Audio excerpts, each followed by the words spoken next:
Kita mute semua. So kita tolong mute mikrofon, kita bagi laluan kepada Tuan Anwar lah. Okay. Alright.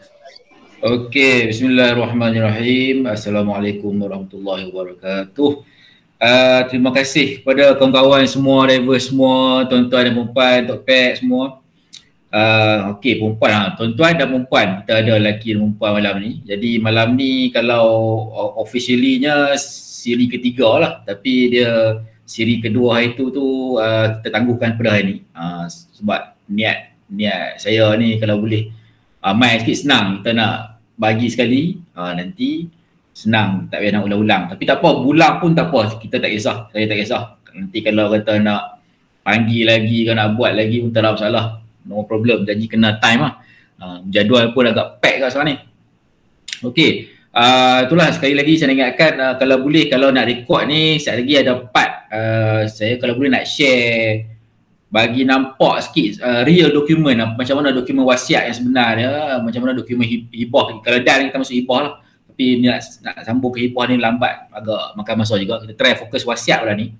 Kalau boleh nanti kita harapkan yang penonton-penonton dalam ni jangan record, jangan snap screenshot ke apa bahagian yang dokumen wasiat, sebab it's very private and confidential. Saya just nak tunjuk pada hampa bagi hampa nampak dokumen yang real lah, macam mana dokumen yang betul, berlawanan dengan dokumen yang dibuat pakai tangan, tulis tangan yang tak valid tu. Itu kita nak bezakan.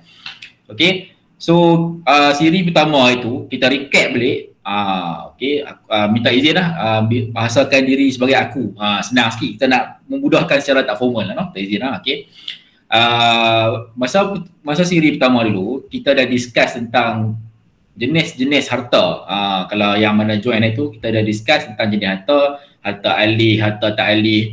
Lepas tu kita discuss tentang dekat mana kita nak pergi ni bila kata meninggal, kita nak wasiat ni, dekat mana kita nak pergi.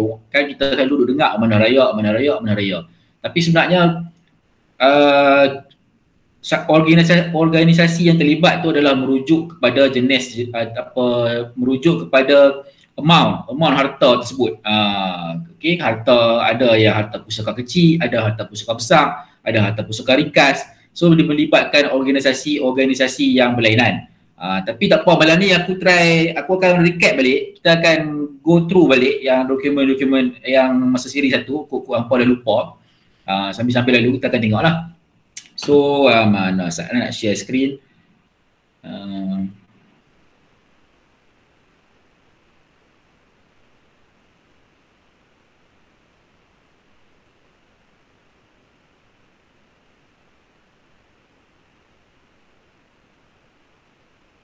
Boleh nampak tu?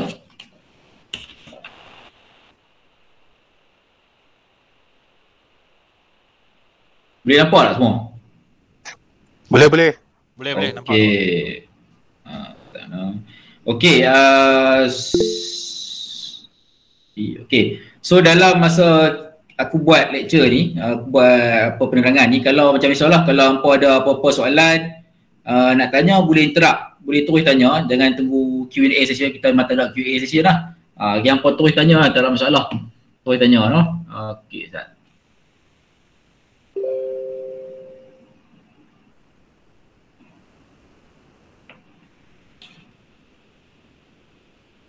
Okey, kita recap balik itu. First kali kita recap dulu apakah itu harta pusaka semua lah. Okey, secara ringkasnya harta pusaka ni adalah harta yang timbul, harta yang muncul selepas berlakunya kematian lah. Okey, itu harta pusaka dan dia adalah milik si mati tersebut. Dia bukan milik orang lain, dia milik si mati tersebut. Okey. Ustaz kena buka iPad tu lagi, senang.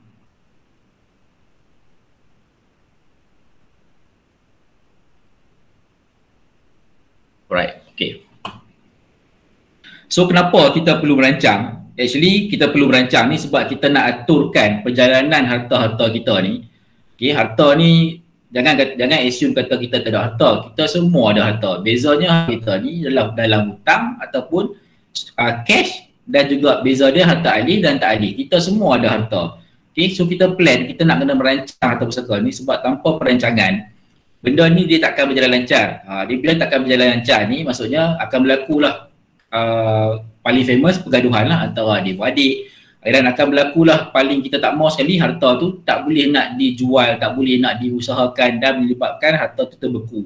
Kalau hampa semua tengok dalam paper ke semua, memanglah selalu tiap-tiap tahun akan keluarlah statistik harta terbeku umat Islam. Dan yang paling terbaru ni, kalau paper yang paling terbaru ni dia kata 90 bilion harta umat Islam terbeku.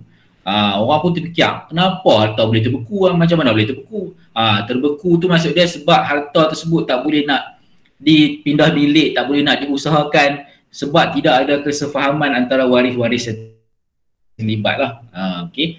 Satu lagi, kalau dalam ni mungkin ada yang lebih berpengalaman daripada aku, mungkin ada ejen-ejen yang buat juga macam aku ni, dan juga mungkin ada ustaz-ustaz kau minta tolong perbetulkan lah kalau aku ada buat kesalahan. Sebab apa benda ni, aku ingatkan balik benda ni adalah ilmu faraid, adalah satu ilmu yang pertama kali akan dicabut oleh umat Islam.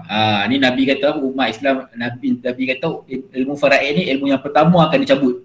Dan dia akan kerap lupa.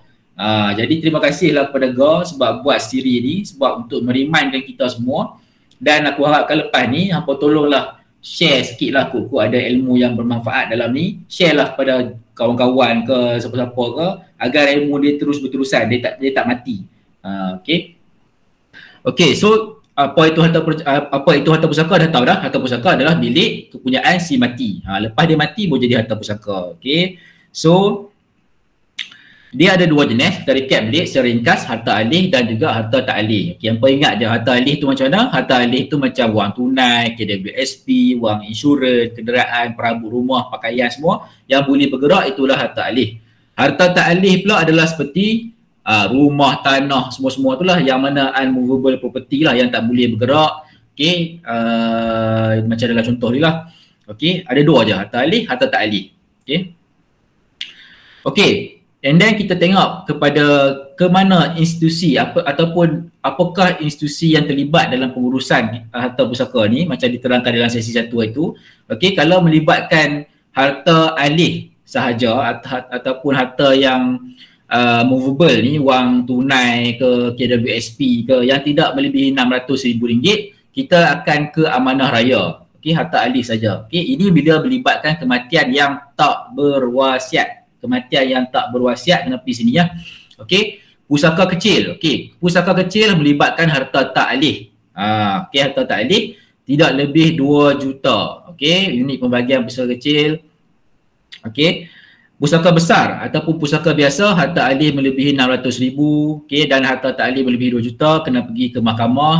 Bukan kita pergi ya, kita kena upah peguam pergi sana. Kalau kita ada wasiat, dia berlainan cerita dia. Okay, dan mahkamah syariah hanyalah tempat untuk mengeluarkan sijil ataupun perintah faraid. Okay, ini secara ringkas. Okay, ini adalah secara ringkas dalam bentuk gambaran. Beza kematian yang berlaku tanpa wasiat dan juga dengan berwasiat. Okay, kalau nampak kalau tanpa wasiat tu, kita nak kena first kali kena classify dulu harta kita ni kat mana. Macam Ga aku ambil contoh Ga senang kan. Ga harta dia berapa? Dia kata dalam bawah 2 juta. So Ga kena pergi ke harta pusaka, ke pejabat pusaka kecil. Okay, untuk selesaikan dia punya nak lantik pentadbir ke apa benda, semua kena pergi pejabat pusaka kecil. Tapi bila melibatkan kematian dengan aset yang melebihi 2 juta, bila melebihi 2 juta ni kita nak kena ke mahkamah tinggi. So bila ke mahkamah tinggi ni nak kena apply, nak kena pakai lawyer dan lain lagi. Itu beza dia. So cukuplah untuk dalam minda kita ni secara langsung kita ingat simple je. Harta pusaka kecil 2 juta ke bawah. Okey, kalau harta pusaka ringkas yang melibatkan harta alih sahaja RM600,000, kita ke amanah raya. Okey, kalau melibatkan RM2 juta ke atas, kena pergi ke mahkamah tinggi. Tapi kalau dia tu berwasiat, kalau dia dah buat wasiat, tak kisahlah harta dia tu berapa ringgit pun, kita akan terus ke mahkamah tinggi dengan menggunakan probate. Probate ni lah. Okey, apa benda probate tu nanti kita akan discuss. Okey. Okey, ini adalah institusi yang terlibat dalam menguruskan harta pusaka orang Islam di Malaysia ni. Ni aku letakkan secara semua ni lah. Dia banyak lagi sebenarnya. Tapi yang paling glamour semua-semua ni lah. Okay. Yang kita tahu Amanah Raya. Amanah Raya ni sebab apa kita tahu? Sebab dia adalah agensi kerajaan. Selain pada Amanah Raya, kita ada Awaris, kita ada My Angkasa, Bank Pusaka, Wasiat Shop, Asalihin. yang swasta-swasta semua ni yang mana membantu juga menguruskan masalah-masalah pusaka di Malaysia ni. Okey, selain itu kita pun ada peguam kita, Majlis Agama Islam kita pun terlibat untuk semua-semua ni menguruskan pusaka-pusaka di Malaysia. So kat sini aku nak beritahu lah, kalau lah kita tak tahu nak pergi mana ni, tak tahu berlaku kematian, tak tahu nak urus pusaka kat mana, sebenarnya pusaka ni boleh urus sendiri. Kalau kita tahu jumlah harta, kita boleh je pergi ke institusi-institusi yang aku cakap tadi. Kalau kecuali mahkamah kena pakai peguam lah. Okay, tapi kalau kita tak tahu, kita tak mampu nak uruskan, kita busy, adik-beradik semua masalah, inilah organisasi yang kita boleh tuju, ada orang-orang ada yang boleh bantu kita. Okay. Dan sama juga organisasi ni juga menyediakan satu platform untuk kita semua. Kalau kita nak buat masa kita hidup ni, kita nak buat documentation, kita nak buat documentation pewarisan, maksudnya kita nak buat wasiat ke, kita nak buat hibah ke, kita nak buat declaration harta sepencarian ke, semua kita boleh buat di organisasi-organisasi ni. Bezanya berapa persen dia charge anggaran dia berbeza ikut syarikat. Anggaran dia satu documentation tu mungkin dalam 500 hingga 1,500 macam itulah. Dan yang lawyer pi kalau ke mahkamah saya overcharge berapa persen? Itu bergantung pada lawyer itulah, mengikut dia punya akta guaman dia lah.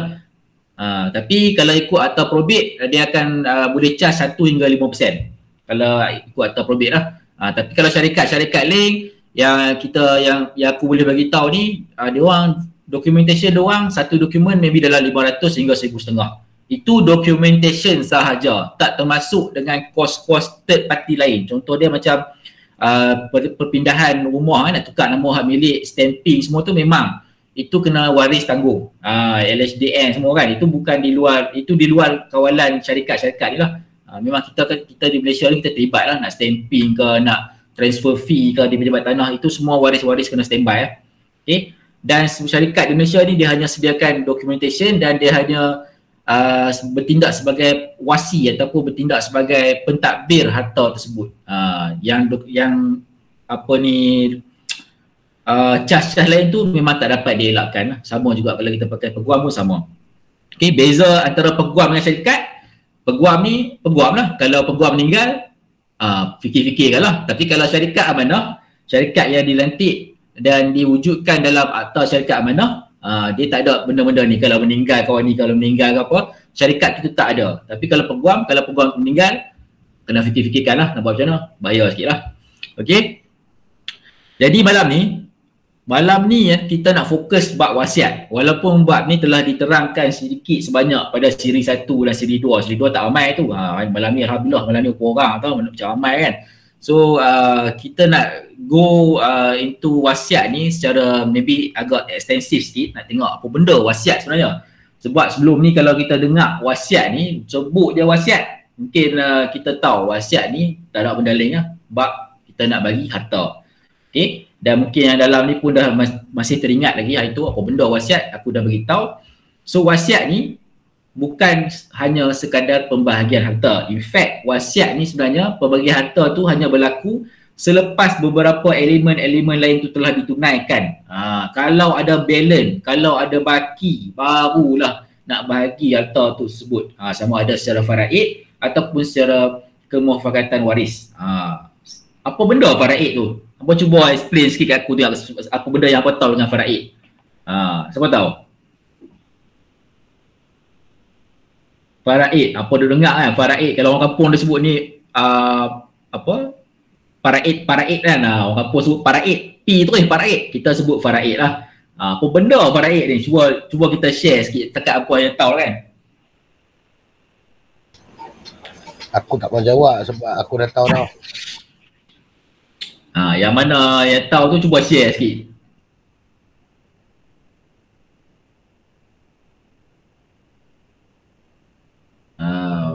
Faraid adalah satu ketetapan ataupun pembahagian yang telah ditetapkan dalam Al-Quran. Okey, hukum faraid wajib. Hukum faraid wajib. Tapi malangnya kita ni zaman sekarang ni kita telah ditakutkan.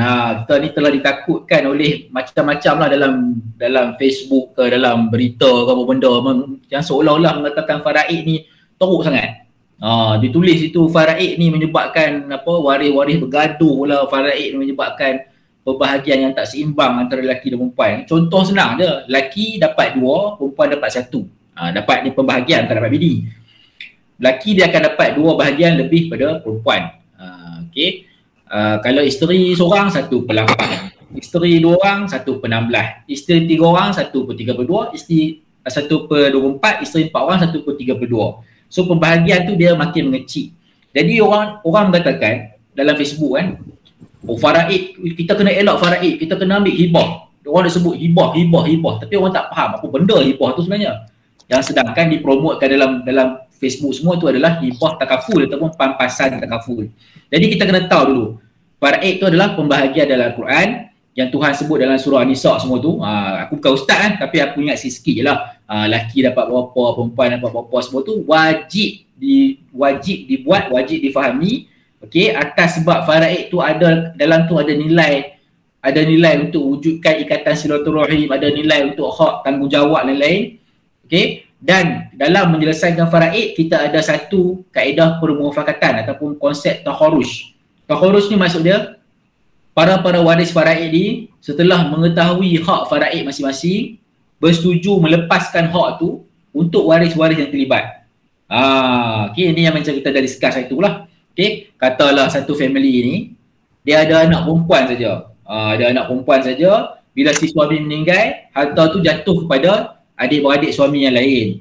Okey, adik-beradik suami yang lain, okey, setelah mengetahui bahawa family yang ditinggalkan ni susah, dia orang tahu hak faraid depa tahu, adik-beradik suami ni tahu, okey, memang kami ada hak faraid, tapi kami melepaskan hak tu kepada balu yang ditinggalkan tu. Itu dinamakan takharuj ataupun permuafakatan tu.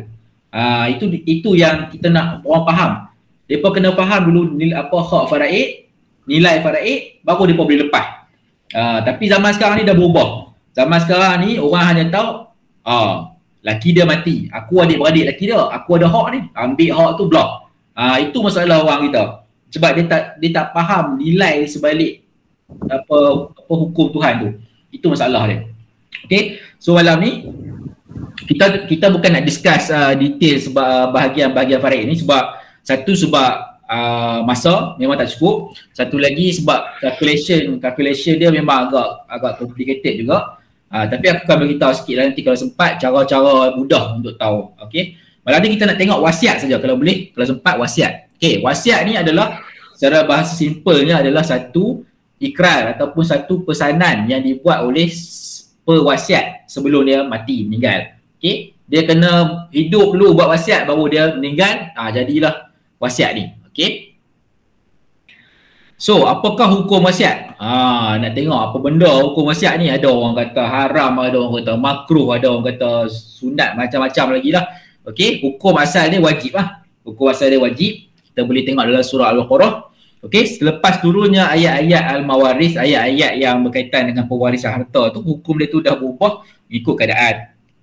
Alhamdulillah. Okey, hukum wasiat ni ada wajib, ada sunat, ada harus, ada makruh, ada haram. Okey, slide ni pun boleh nampak ataupun dapat daripada Google, memang ada syarikat-syarikat ni buat. Malam ni aku bercakap bukan atas mewakili syarikat aku, bukan, tapi secara general. Atas kapasiti aku sebagai pesuruhjaya sumpah dan juga pensyarah kat sini. So melalui pesuruhjaya sumpah ni aku banyak temui kes-kes pusaka di Perlis, Kedah yang mana rumit, yang mana bergaduh depan mata ni. Bukan bergaduh berdepa saja, bergaduh ngaku sekali kena sebab meluluskan laki dia kahwin 2. Aku kali aku kena, rupanya laki dia kahwin 2. Kali kena, lepas tu macam-macam lah ayat mata depan aku banyak kali dah. So atas kapasiti itulah aku pergi ambil lesen untuk menjadi perunding Islamic Estate Planner ataupun perancang harta pusaka Islam, untuk educate orang, untuk ajak orang apa benda harta pusaka Islam ni, macam mana nak uruskan dia. Dan malam ni kalau katalah lepas apa dengar taklimat ni, kalau macam asal aku nak tahu lagi detail sikit tak ada masalah, boleh roger aku, nombor telefon pun ada dalam group, boleh roger anytime, kita try discuss. Dan kalau nak buat dokumen dengan aku secara sah pun aku boleh buat, kalau nak buat dengan orang lain pun tak ada masalah. Yang penting ilmu tu sampai. Ilmu tu sampai, hampa pula pergi bagi pula kat orang. Alhamdulillah, aku pun dapat pahala. Itu yang penting malam ni. Okey. So hukum wasiat ni dia ada wajib, dia ada sunat, dia ada harus, dia ada makruh, dia ada haram. Okey, wajib dia of course lah untuk kita nak langsaikan tanggungjawab seperti zakat, haji, hutang. Okey. Isu hutang ni kita dah discuss lah daripada siri pertama itu kan. Yang aku tanya hampa tu, hutang ni dah kata harta tu dah faraid, hutang dah agak nak faraid juga. Macam mana? Hutang adakah perlu diwarisi oleh waris? Perlu. Perlu. Tak baik dia pula. Faraid kan sekali. Okey. Hutang ni sebenarnya waris-waris tak menanggung hutang. Okey, waris-waris tak menanggung hutang. Okey, tapi untuk menjaga apa orang cakap Dia kena selesai dulu baru boleh bagi-bagi. Betul Tok Pet, betul. Maksud dari sini, katalah harta pusaka si mati tak mampu membayar hutang tersebut, Tok Pet. Itu tak payah. Okey. Bila harta pusaka si mati tu tak mampu menanggung hutang si mati yang sedia ada, waris-waris yang ditinggalkan tu sebenarnya tak wajib untuk menanggung hutang si mati. Tapi atas sebab ikatan kekeluargaan, takkanlah lelaki kita mati tak ada hutang, member dia menuntut. Kalau bini dia mampu untuk menjaga apa si mati ni, isteri tu dia akan bayar lah. Tapi kita nak beritahu sini, hutang tu tak diwarisi kepada waris-waris yang ditinggalkan lah. Kena tahu benda tu. Okey. Dan benda ni pun kita kena ambil pot sebab memang selalu terjadi dalam masyarakat kita, berlaku saja kematian, start lagi main lah si A, si B, main menuntut hutang. Pak hang dulu hutang kami semua ni ada dokumen tak? Masalah dia tak ada dokumen. Ini yang masalah dia. Okey. So kita yang masih hidup sekarang ni, yang masih sihat semua ni, kalau kita ada hutang, tolonglah buat satu list. List hutang dengan kau berapa duit, berapa dah itu haram tak bayar dengan kau ni, tulis kat situ. Okey. Hutang dengan kawan ni berapa? Hutang-hutang yang melibatkan macam pihak insurans ke, pihak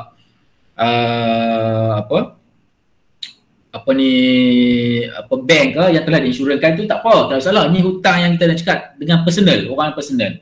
Okey. Noor, hang full screen PowerPoint hang dah slideshow. Okey saya. Aku tak apa nampak sikit. Macam present gaya meeting.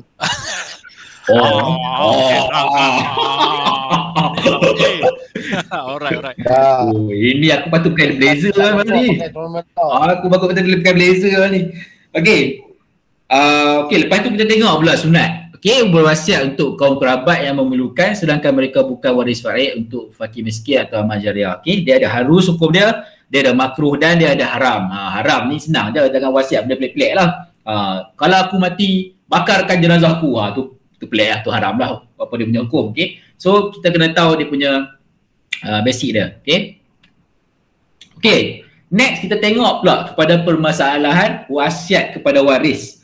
Ini pun isu yang kalau orang tak tahu, dia akan berdebat, dia akan berdiskus wasiat ni boleh kepada waris sebenarnya. Sebab apa yang kita belajar, yang aku belajar dulu pun, tak sekolah dulu pun, wasiat ni adalah setakat 1/3 harta sahaja. Yang ni yang kita belajar dulu. Okay? In fact, kalau kita dengar dalam YouTube pun, kalau dengar daripada ustaz-ustaz macam contoh dia Ustaz Azhar Idrus, cumanya bila klip tu di crop kan, orang dengar je wasiat tak boleh, wasiat haram. So orang pegang kat situ. Okey, itu salah. Kita kena tahu wasiat kepada waris ni macam mana. Okey, wasiat untuk orang Islam ni memang setakat 1/3 saja. Okey, wasiat yang melebihi jumlah 1/3 harta pewasiat tu tak sah kecuali waris-waris bersetuju dengan kadar yang lebih itu. Okey, contoh dia kat sini. Katalah aku ni malam ni katalah aku ni aku buat wasiat. Tinggalkan wasiat aku, mewasiatkan harta-harta aku kepada waris-waris aku. Okey, pada waris-waris aku yang melebihi 1/3 dia. Okey, so wasiat tu hanya akan berjalan kalau waris-waris yang ditinggalkan tu bersetuju dengan wasiat tersebut. Bersetuju tu macam mana? Kita bila dah berlaku kematian, wasiat tu akan dibacakan di hadapan kesemua waris.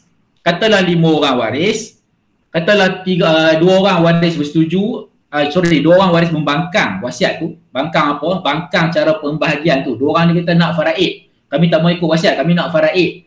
Baki lagi 3 ni kata tak apa, kami bersetujulah, kami muafakat, kami ikut wasiat semua. So dekat 2 orang ni kita akan bagi secara faraid. Dan yang 3 ni kita akan ikut hasrat wasiat tu. Faham tak? dia waris saja. Kalau macam contohnya aku nak bagi harta aku kat GAR, dia bukan waris aku. Aku boleh wasiat tu juga kan? Boleh. Dia tapi contoh dia tadi nak bagi kat GAR. Ataupun nak bagi kat anak angkat yang bukan waris faraid lah. Ataupun nak bagi dekat anak susuan. Anak susuan pun bukannya waris faraid. So boleh bagi dengan syarat tak boleh lebih 1/3. Tapi kalau nak bagi lebih, kena dapatkan persetujuan semua waris lah. Kena dapatkan persetujuan semua waris baru boleh bagi. Tapi kena ingat, nak bahagi ni bukan bagi dulu dia kena settlekan dulu yang atas-atas ni. Apa benda atas-atas ni kita discuss. Okey, ini adalah salah faham, antara salah faham berkaitan wasiat yang ni apa boleh dapat dalam Google lah. Dia pun aku ambil dalam Google lah, senang sikit aja aku. Kan? Salah faham berkaitan dengan wasiat. Orang kata orang Islam ni tak boleh wasiat, hukum wasiat dia telah dimansuhkan. Sebenarnya orang Islam ni digalakkan. Bahkan kita ni harus buat wasiat. Kalau kata kita ni, kematian kita ni boleh menimbulkan orang kata apa? Satu masalah pula pada waris-waris kita ni. Tambah-tambah jenis kita ni jenis dokumen geran tak tahu tak mana, surat nikah tak tahu tak mana, hak bini nombor 1, bini nombor 2 ke, nombor PIN pun tak tahu, waris kita pun tak tahu. Ini jenis masalah untuk kita ni. Jadi kita kena buat satu documentation lah benda-benda ni. Wasiat, salah faham yang kedua, wasiat untuk elak harta pusaka difaraidkan. Yang sebenarnya wasiat untuk memastikan undang-undang berkaitan harta pusaka dan faraid dapat dijalankan dan dipatuhi oleh waris-waris. Ni tolong kena ingat. Kita di Malaysia ni, kita ada faraid. Dan untuk menjalankan faraid ni, untuk menjalankan wasiat ke, kita perlukan pemandu. Pemandu ni kita lah. Macam aku cakap itu masa segi pertama, bila kita mati, takkan ada lah orang main ketuk pintu rumah kita. Assalamualaikum, nama aku faraid, nama aku wasiat. Bukan. Kita pemandu, kita sendiri yang kena buat lantik pentadbir, lantik wasi ni semua ni untuk menjalankan benda-benda ni, documentation ni. So masalah kat Malaysia ni, kita tak buat. Bila kita tak buat, bila meninggal, adik-beradik bergaduh nak lantik pentadbir, dah bergaduh, harta tu tergantung, tak boleh nak berjalan, tak boleh nak diusahakan, tak boleh nak tukar hak milik, macam-macam lagi. Kalau family tu orang kata bersatu padu ke, amal makmul ke, alhamdulillah lah. Tapi kalau family tu macam kita tengok artis-artis kita, contoh artis yang sebab kita ambil artis sebab senang tengok contoh artis tu. Dah baru meninggal dah.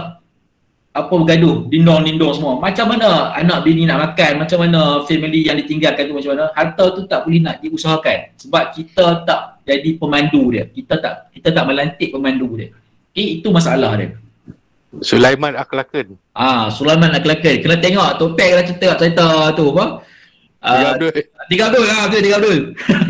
Kalau macam hutang lah nampak yang akan bermasalah sikit kan. Kalau kita tak ada, kita tak turun dalam wasiat, tak bentang apa hutang kita ada, tiba-tiba ada seorang hamba Allah ni mai ketuk pintu, jumpa bini kita kan, kata ni sebenarnya ada hutang, dia mai tuntut hutang. Jadi itu masalah no. Ya, betul. Ini benda kenai. Betul. Ini masalah ni selalu jadi dekat orang tua kita. Orang tua kita ni kan lapis-lapis, mereka ni lapis yang still lagi orang kata apa, mengamalkan konsep oral dalam sebutan hutang ni. So benda ni memang akan jadi dan kita harap benda tu stop dekat kita punya lapisan mak ayah kita lah. Lapisan kita ni yang dah well educated, belajar pun elok-elok semua ni, tolonglah dokumenkan kita punya hutang tu. Kalau hutang dengan kawan tu, tulis je lah hutang berapa ringgit, 2 rupang, 3 rupang tulis satu tempat dan janganlah simpan dekat dalam diary pula. Bagi tahu waris, ini kat sini abang letak dokumen ni, dalam file ni semua ada geran, sijil nikah kita, sijil nikah dengan Kok Hang ke apa benda kan, semua dalam tu. Kita jangan sembunyi-sembunyikan. Kalau kata segan nak beritahu nombor PIN kat isteri ke apa tu, terpulang lah, tapi seeloknya tolong bagi tahu lah. Tolong bagi tahu. Sat mana? Bob hanya ada wasiat hutang kat aku pula. Apabila waris tidak bersetuju dengan wasiat 1/3 kepada bukan waris, wasiat akan terbatal. Wasiat 1/3 kepada bukan waris tidak tertakluk kepada persetujuan ahli waris. Nampak sini macam tadi soalan tadi, kalau nak wasiat dekat kawan ke dekat apa, kawan ni tak kisah wasiat ni 1/3 ni, dia tak kisah sama ada ke muslim ke non muslim ke, nak bagi nak buat amal jariah sedekah kat tahfiz ke, nak bagi apa lagi ya, macam-macam lah kat anak angkat ke, anak susuan ke. Okey, kalau tak lebih 1/3 waris tak boleh bangkang. Okey, tapi kalau lebih 1/3 perlu mendapatkan persetujuan waris. Semua waris no. Kalau seorang tak setuju pun tak jalan kan. Semua waris. Betul. Okey. Satu lagi dokumentation yang tak boleh dicabar oleh waris ni, seperti contoh dokumentation hibah. Bukan hibah takaful lah. Apa tolonglah bezakan hibah takaful dengan hibah Islam ni, hibah aset. Hibah takaful dalam Facebook tu pampasan. Ni kena faham. Kena bezakan. Okey. Dokumentation hibah, dokumentation harta deklarasi harta pencarian. Ini dokumentation yang perlu didahulukan sebelum pembahagian harta pusaka tersebut. Ni tak boleh dicabar waris. Anwar, satu lagi nak tanya. Ya, kalau anak angkat ataupun anak tiri kot, dapat layak untuk dapat faraid tak kan? Okey, anak angkat tak layak lah. Tapi anak tiri, anak tiri tu topik kena, kita ni anak tiri tu terma tu kita yang wujudkan sebenarnya. Sebenarnya dia kena tengok anak tu si ibu ke, sebapa ke, dia kena baca dulu. Anak satu ibu lah. Kalau tak dapat lah. Dia kena daripada kita ni, ayah ni. Dia dapat dekat mak dia kan, Pak? Dia dapat daripada mak dia lah. Ya. Okey. Tapi kita boleh bagi dekat dia lagi dalam wasiat, pesanan wasiat, iaitu 1/3, tak lebih 1/3. Tapi kalau dia nak bagi lebih, kita cadangkanlah dokumentation yang sepatutnya hibah lah. Kita buat hibah dah siap. That's why kita ada wasiat. Kalau ikut faraid, depa tak ada dalam hak tu. Betul. Itu yang penting wasiat. Itu yang pentingnya. Bayangkan kalau kita tak buat wasiat. Anak angkat kita tu buta-buta, kita belah daripada kecil sampai ke besar. Kan? Kita meninggal je, anak kita tu buta-buta kan. Tak dapat apa. Sebab dia memang bukan waris kita, waris faraid. Cuma untuk securekan hak dia, adalah dokumentation dia, dalam wasiat boleh, dalam hibah boleh, semua boleh. Okay? So kita kena tahu, sebab tak semua orang perlukan hibah, tapi semua orang perlukan wasiat. Hibah pun bukannya semua benda kita nak hibah. Ada benda-benda yang kita boleh hibah, ada benda-benda yang tak boleh kita hibah. Wasiat ni dia wajib dalam bentuk dokumentasi lah. Betul. Sahaja. Ya, betul. Dia sebenarnya kalau kita ikut ni, kita ambil undang-undang lah, kita ambil contoh dia, kita ambil contract law of contract. Law of contract ni akan wujud secara verbal ataupun secara documentation, tapi untuk pembuktian di mahkamah kita akan secara black and white lah. Wasiat ni pula untuk dibuktikan di mahkamah mana? Mahkamah syariah, wajib dia kena didapatkan pengesahan daripada mahkamah, dan bila dah dapat pengesahan mahkamah ni, of course lah, satu dokumen yang proper, yang memang ada endorsement dia, yang memang ada ikut format dia, ikut legality dia. Bayangkan kalau kita buat wasiat tulis tangan, simpan dalam diary, saksi pun tak ada. Macam mana kita nak kata dokumentation tu sah? Memang tak sah. Sebab tu kita kena buat dengan proper, kena jumpa orang sepatutnya, belajar, wasiat ni format dia macam ni. Legality dia macam ni, kena ada saksi. Saksi ni siapa dia? 18 tahun ke atas, lelaki, 2 orang. Lepas tu dia ada cara-cara buat dia. Baru sah wasiat tu. So tak perlulah wasiat tu dicabar pula di mahkamah. Ni kalau kata kita buat wasiat cincai, orang cabar, apa benda wasiat ni kan? Tu masalah kemudian. Kita zaman sekarang ni, kita pula disuapkan dalam Facebook, buat wasiat serendah RM20, buat wasiat 9 kupang, buat wasiat serendah RM2. Ikut cara ni. Betul. Itu aku tak nafikan satu ilmu yang disampaikan itu betul, tapi tolonglah ambil perhatian. Kenapa ada beza syarikat ni diwujudkan dengan mengenakan yuran 500 ke 600 menyediakan wasiat, berbeza dengan wasiat RM29. Apa pun boleh fikir sendiri lah. Sebab wasiat RM29 ni memang kalau ikutkan, insyaAllah struktur dia okey, cuma mungkin akan dicabar untuk disahkan di mahkamah nanti. Kita tak mahu benda-benda ni. Kita tak mahu benda-benda ni. Kalau kata wasiat secara mulut pula, malam ni pagi ke bini kita, sayang, malam ni abang nak wasiat sikit lah, bla bla bla bla bla bla, malam ni kita meninggal. Macam mana nak buktikan wasiat tu kat mahkamah? Saksi tak ada, apa pun tak ada. Memang masalah. Memang. Macam kalau rekod dia? Rekod lah. Kalau Okey, Zila kata rekod. Boleh tak kalau kata aku nak mencabar? Dia buat recording ni atas Triton, atas ugutan, ada orang suruh pisau ada. Benda yang kita tak nampak, benda-benda yang kita dipetikai kan. Sebab tu kita perlukan satu proper documentation. Okay, satu proper documentation tu lah. Okay, so pendek, senang cerita orang cakap, pendek kata, carilah orang-orang yang bertauliah, orang-orang yang certified. Pilah jumpa siapa-siapa peguam ke syarikat amanah ke siapa-siapa ke. Sulaiman Akhlaken ke. Buatlah dengan mereka. Kita boleh tukar sport rim dalam masa sehari, habiskan 2-3 ribu. Kita boleh beli BCD apa benda 2-3 ribu. Takkan tak boleh buat wasiat. Deep lah. Okay, sebab apa kena ingat, wasiat ni bukan sekadar pembahagian harta, dia ada benda lain. Apa benda lain tu sabar Ustaz. Okay, apa beza wasiat dengan hibah tadi? Okay, secara ringkasnya, wasiat ni pesanan akhir si mati yang berlaku selepas mati, arahan-arahan dia tu. Okay, elemen-elemen dalam dia pun berlainan dengan hibah. Hibah ni apa dia? Hibah ni pemberian kasih sayang. Pemberian kasih sayang antara suami kepada isteri ke, suami kepada anak ke, isteri kepada anak ke, itu hibah. Hibah ni semasa hidup kan? Hibah takaful ke hibah apa tu? Hibah takaful tu lain. Ini hibah aset. Okay, Zila kena faham kan, hibah takaful tu pampasan yang berlaku bila kita meninggal, bila kita TPD, apa cacat kekal ke apa, kita dapat duit. Hibah yang dalam konsep instrumen pengurusan harta ni, hibah aset ni. Hibah aset apa rumah ke, tanah ke, okey. Dan hibah ni dia ada beberapa elemen, beberapa jenis. Macam topik kat tadi, hibah ni berlaku tak hidup, ya betul. Tapi dia ada hibah yang ditukar milik selepas mati. Cuma hibah tu, dokumen tu disediakan semasa hidup. Itu kita panggil dia hibah amanah. Dia ada jenis-jenis dia lah. Tapi kita nak fokus time ni, lah ni kita nak fokus wasiat dulu. Okey? Okey, orang Islam salah faham yang seterusnya. Orang Islam tak boleh mewasiatkan harta pusaka kepada waris. Okey, yang sebenarnya orang Islam boleh mewasiatkan harta pusaka kepada waris dan pembahagiannya tertakluk pada faraid jika tidak mendapat persetujuan bersama. Macam aku cakap tadi lah. Okey, waris-waris ni kena bersetuju, kena faham dulu hak faraid depa, nilai tu berapa, baru depa kena boleh buat takharuj ataupun kena muafakat. Itu dia boleh buat lah. Okey, apa lagi ya?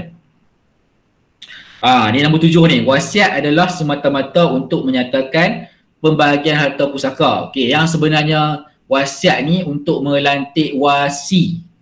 Melantik driver yang mana driver itulah yang nak menggerakkan pentadbiran harta pusaka sehingga selesai pembahagian harta pusaka. Okey. Macam Sulaiman Akhlaken kan wasi. Bukan wasi ni bukan pentadbir lah. Okey, topik wasi pentadbir. Benda yang ada kurang sama tapi function, tapi dia punya situasi dia berbeza. Okey, nanti kita akan tengok Okey, tapi betul lah kalau kita set dalam fikiran itu, wasi tu yang orang yang nak menguruskan benda tu.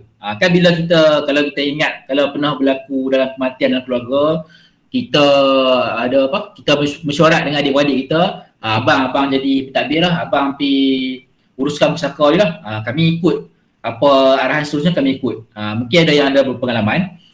Kalau family yang muafakat, alhamdulillah. Kalau family yang tak muafakat ni, yang bergaduh lindung-lindung ni, abang dia taik ketum, taik pik, taik judi, taik apa lagi semua taik, adik-beradik dia mencabar abang dia tu menjadi pentadbir, dan kebetulan aset si mati, aset arwah ayah dia tu adalah 2 juta ke atas. Mahkamah akan suruh waris dia bawa mai 2 penjamin yang ada nilai sama aset si mati. Mana apa nak cari. Memang tak ada taubat tak ada. Lepas tu mulalah aset tu lah yang membuatkan aset tu terbeku. Sebab tak boleh nak transfer, tak boleh nak diusahakan jual beli. Lagi-lagi bila melibatkan jenis-jenis tanah lain. Contoh kita ambil cerita tanah lot lidi yang apa duk beli tanah murah-murah tu, tanah tepi jalan ni 6,000 saja aku beli haram gerai tak ada nama. Kena ciar lagi. Jangan beli lot lidi. Itulah yang aku duk abang hampa tu dalam Facebook aku duk post educate orang. Tolong jangan beli lot lidi, Orang beli juga. Tu masalah dia. Tak weh, apa ni, kalau aku lantik wasi sebagai pengurus, menguruskan wasiat aku, secara diam-diam aku tak declare kat waris, kat bini aku apa semua. So nanti aku meninggal, macam mana wasi tu nak tahu, katalah wasi tu duduk overseas lah. Okey, kalau kita buat, kalau Ash buat documentation dengan syarikat amanah contoh dia, okey, pelantikan wasi tu tak boleh dicabar dah oleh waris satu. Maksudnya waris, katalah Ash buat dengan satu syarikat amanah, katalah Asalihin ni satu syarikat amanah. Pelantikan wasi tu waris tak dicabar dah. Okey. Waris si wasi ni, syarikat amanah ni, dia akan terus menjalankan urusan pentadbiran pusaka tu. Dan apa soalan tadi? Dan katalah Ash kata nak lantik individu. Kata nak lantik Anwar menjadi wasi bagi wasiat Ash. Kebetulan time tu Anwar dekat overseas. Syarikat amanah tu akan dinamakan sebagai wasi ganti. Dia memang ada klausul dia. Faham tak? So bila aku meninggal ni macam mana nak tahu? Okey, kalau kita buat proper documentation dengan syarikat amanah, once kita mati, mana? Okey, sorry tanya banyak lah. Tak apa, salah. Aku nak bagi situation bagi apa nampak jelas. Tak banyak. Memang pun. Okey. Nampak tu. Okey, apa nampak ni? Kalau tak nampak ni aku bagi tahu lah. Okey, benda ni adalah kad identiti penyimpan, macam kad insurans lah orang kata. Okey, bila kita buat proper documentation dengan agensi-agensi yang terlibat, tak kisahlah siapa-siapa pun. Okey, mereka akan bagi kad lah ataupun satu benda yang boleh identify si orang ni telah buat wasiat ke, dan dia akan bagikan kepada pewasiat dan juga waris pewasiat tu. So bila orang tu dah meninggal, mereka akan inform lah syarikat amanah ni. Syarikat amanah ni akan gather lah semua waris-waris yang terlibat. Okay? So kalau aku lantik hang lah, individual kan, Anwar kan, hang akan bagi kad kat aku sama agak lah? Ya, yang sama. Tapi andai kata aku mati malam ni, selepas kita buat wasiat malam ni, aku mati, jangan risau. Itu beza dia syarikat amanah dengan peguam. Ya. Sebab kami syarikat amanah ni dibuka atas syarikat amanah. Maksudnya orang yang buat documentation ni nak menjalankan dia tu syarikat tu. Okay. So tak risaulah, tapi kalau peguam kena faham-faham lah dia punya implikasi dia. Dapat kad tu, dia kata, Anwar kata tadi dapat kad bini aku dengan dekat aku. Ada dua kad. Yes, betul.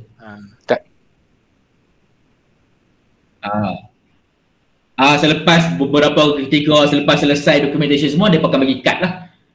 So possibility untuk syarikat tak tahu kematian tu pelik lah. Memang syarikat akan tahu kematian. Okay. Jangan bagi kad diving lah.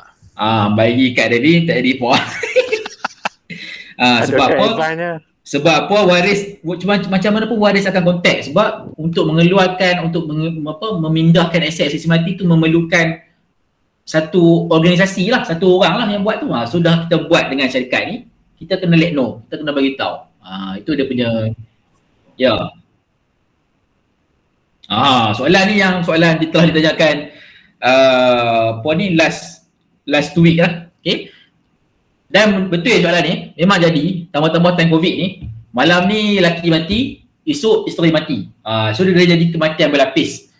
So soalan ni macam mana kalau lelaki mati sontak? So dia akan, pusaka tu akan berjalan mengikut turutan mati tu. Kalau kata accident sekalipun, kalau berlaku accident sekalipun, memang nampak mati serentak, tapi dalam certificate of death, CJ kematian tu, memang akan terdapat perbezaan masa dia. So dekat situ kita nak tengok penurunan pusaka tu macam mana.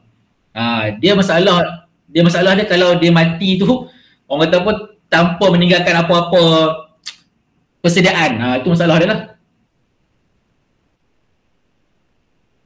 Waris-waris si mati tu lah. Kalau kata lelaki bini mati sontak pun, okay, waris-waris dia mungkin kata anak-anak dia ke, pak menakan dia, tok dia ke apa semua ke, mak bapak dia ke, akan menyelesaikan benda pusaka ni. Dan bila pusaka ni dia macam apa, kami akan tahu jugalah, sebab melibatkan aset yang telah dibukukan, organisasi ni akan tahu juga macam mana. dia kad tu bukan dapat satu, dia dapat banyak. Jadi betul. dalam wasiat atau hibah kita, contohnya satu untuk isteri, satu untuk mak, untuk anak-anak. Jadi berdasarkan berapa klausa yang kita bagi, berapa banyak tu yang kad kita dapat. Jadi setiap apa yang ada klausa dalam tu akan dapat kad. Mungkin tapi yang macam Haris cakap tu mungkin amalan syarikat-syarikat yang lain lah. Ada syarikat yang bagi 2 kad saja kan. Tapi kesimpulannya orang kata insya-Allah memang tak pernah berlaku lagi lah dalam amalan orang tak tahu kawan ni mati. Sebab bila kematian ni aset terbeku, memang syarikat akan tahulah. Cuma dia beza dia kalau kita buat sendiri ataupun buat dengan peguam, itu aku tak tahulah macam mana amalan dia tu, aku tak sure. Okay, next. Okay, next. Tengok pula macam mana wasiat dengan mulut atau lisan saja. Macam aku cakap tadi lah, wasiat ni kalau kita buat, tolonglah buat dokumen secara rasmi. Okay, sebab apa? Macam aku cakap tadi, wasiat perlu disahkan di Mahkamah Syariah. Ni ikut enactment undang-undang negeri lah. Ikut negeri masing-masing lah, tapi basically sama saja. Wasiat perlu disahkan di Mahkamah Syariah. Okay. Jika mahkamah mengesahkan wasiat tersebut, maka wasiat tersebut adalah sah dan boleh dilaksanakan. Jika tak sah, maka harta pusaka si mati hendaklah dibagikan secara baik kepada waris-waris yang berhak. Macam itulah. Okay. Ini tujuan wasiat sebenarnya. Okay, ini pun dah aku explain hari tu. Cuma malam ni ramai orang, alhamdulillah, kita ulang balik. Kita tengok tujuan wasiat yang sebenarnya. Sebelum sampainya kepada pembahagian yang orang duk kalut tu, orang duk bergaduh tu, tanah mak, tanah ayah kita duk merah kubur lagi. Dah tanah tu merah dah buat macam mana? Takkan nak beritahu cat hitam pula kan? Tanah tu memang merah. Sebulan pun memang merah. Okay, aku cakap sebab aku duk gali kubur, aku tahu. Kan? So, malam kematian dalam masa 24 jam, 48 jam kematian tu, adik-beradik berkumpul, time tu adalah the best time for us, untuk discuss, untuk go detail into asset, apa benda nak buat dengan harta-harta mak ayah kita, adik-beradik kita yang dah meninggal. Itu the best time sebenarnya. Janganlah duk fikir konsep dalam kepala otak kita ni, orang tu baru meninggal, baru nak kena pukul dengan malaikat, apa duk discuss pasal harta, tolong jangan. Pusaka ni kena settlekan secepat mungkin. Tambah-tambah dengan zaman COVID ni, dengan pejabat tanah pun nak kena meet by appointment only. Pejabat pusaka kecil pun nak kena buat online semua. Benda ni dah bertindan, lagi renyah. Benda ni bukannya selesai dalam 2-3 bulan. Bahkan boleh sampai 20-30 tahun tak settle lagi. So tolonglah, ketepikan stigma orang kata malam kematian tu tak boleh discuss. Jangan. Kita ni dah well educated, dah belajar tinggi-tinggi. Malam kematian tu, dalam masa 2-3 hari tu, berbincanglah dengan adik-beradik. Kita nak tengok pusaka apa yang ditinggalkan, macam mana kita nak settlekan. Itu yang the best way. Jangan malam kematian tu hampa duk kalut pula. Oh, mak kita ada tinggalkan ni barang kemas, bagikan anak perempuan saja. Bagi anak lelaki tengok apa? Liklok mata. Barang kemas mak tu dalam 46 kilo, dapat kat anak perempuan saja. Soalan aku, adakah anak lelaki boleh mewarisi barang kemas mak dia? Macam mana?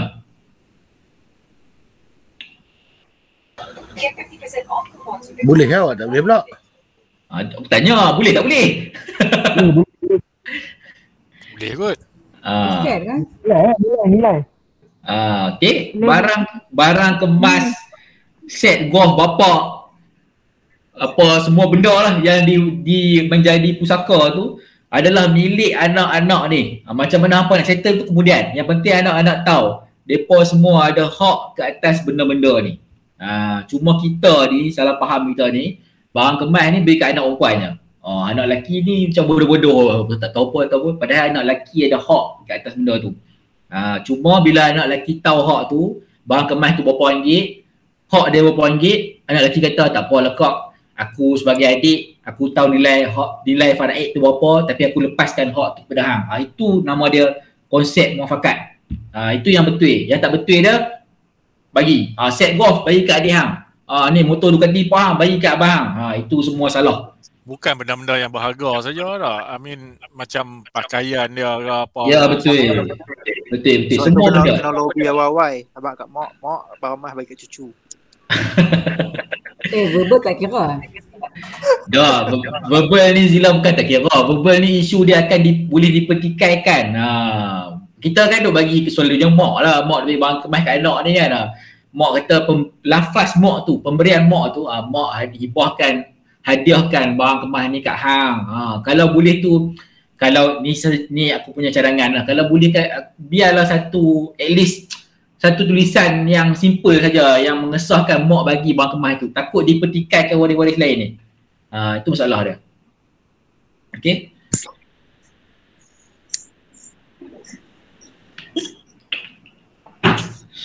Okay, yang kedua. Yang kedua pula. Betul lah, yang kedua.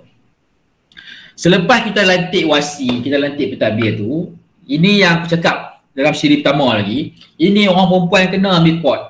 Okay, kita pula, ampalah orang perempuan. Orang perempuan ni dia bukannya penjaga harta bagi aset si mati suami. Okay, ini bukan yang cakap-cakap kosong. Ini dalam enactment keluarga Islam memang ada. Okay, bila si mati tu adalah suami meninggal, harta-harta yang ditinggalkan tu, okay, bukan milik si isteri untuk menjaga kesemua harta tu bagi anak-anak yang berumur 18 tahun ke bawah. Dia orang bukan penjaga harta. Okay, tapi kalau si isteri pula meninggal, si suami ni automatik dia akan jadi penjaga harta. Dia berat kepada geng suami ni. Okay, katalah si suami tak buat wasiat, malam ni suami meninggal. Duit wang tunai, okay, selalunya wang tunai lah. Okay, wang tunai ni akan pergi ke amanah raya sebab si suami tak buat wasiat. Okay, amanah raya akan take over. So bila amanah raya take over, bukannya amanah raya tak bagi langsung, amanah raya bagi. Cuma dia akan ada proses-proses sekatan ni lah, kena isi borang, dapat 3 bulan sekali. Okay, so benda ni kita tak mau. Kita nak elakkan benda ni. So si suami ni tolonglah buat wasiat, lantik si isteri menjadi penjaga harta. Kalau si suami tak buat wasiat, penjaga harta dia adalah pak dia ataupun pak si mati tadi. Kalau pak dia tak ada, tok dia. Dia akan berengkai ke arah lelaki ni. Dia bukan pindah kat perempuan, dia tak pindah, dia akan main kat belah lelaki saja. So kalau semua ni tak ada, dia akan pergi ke amanah raya. So si mak ni lah yang nak kena pergi amanah raya, isi borang dengan PKP ni lagi, isi borang apply dan berkelak duit untuk anak 18 tahun ke bawah, anak nak sekolah, dapat 3 bulan sekali pula lah, leceh. So kena ingat benda ni.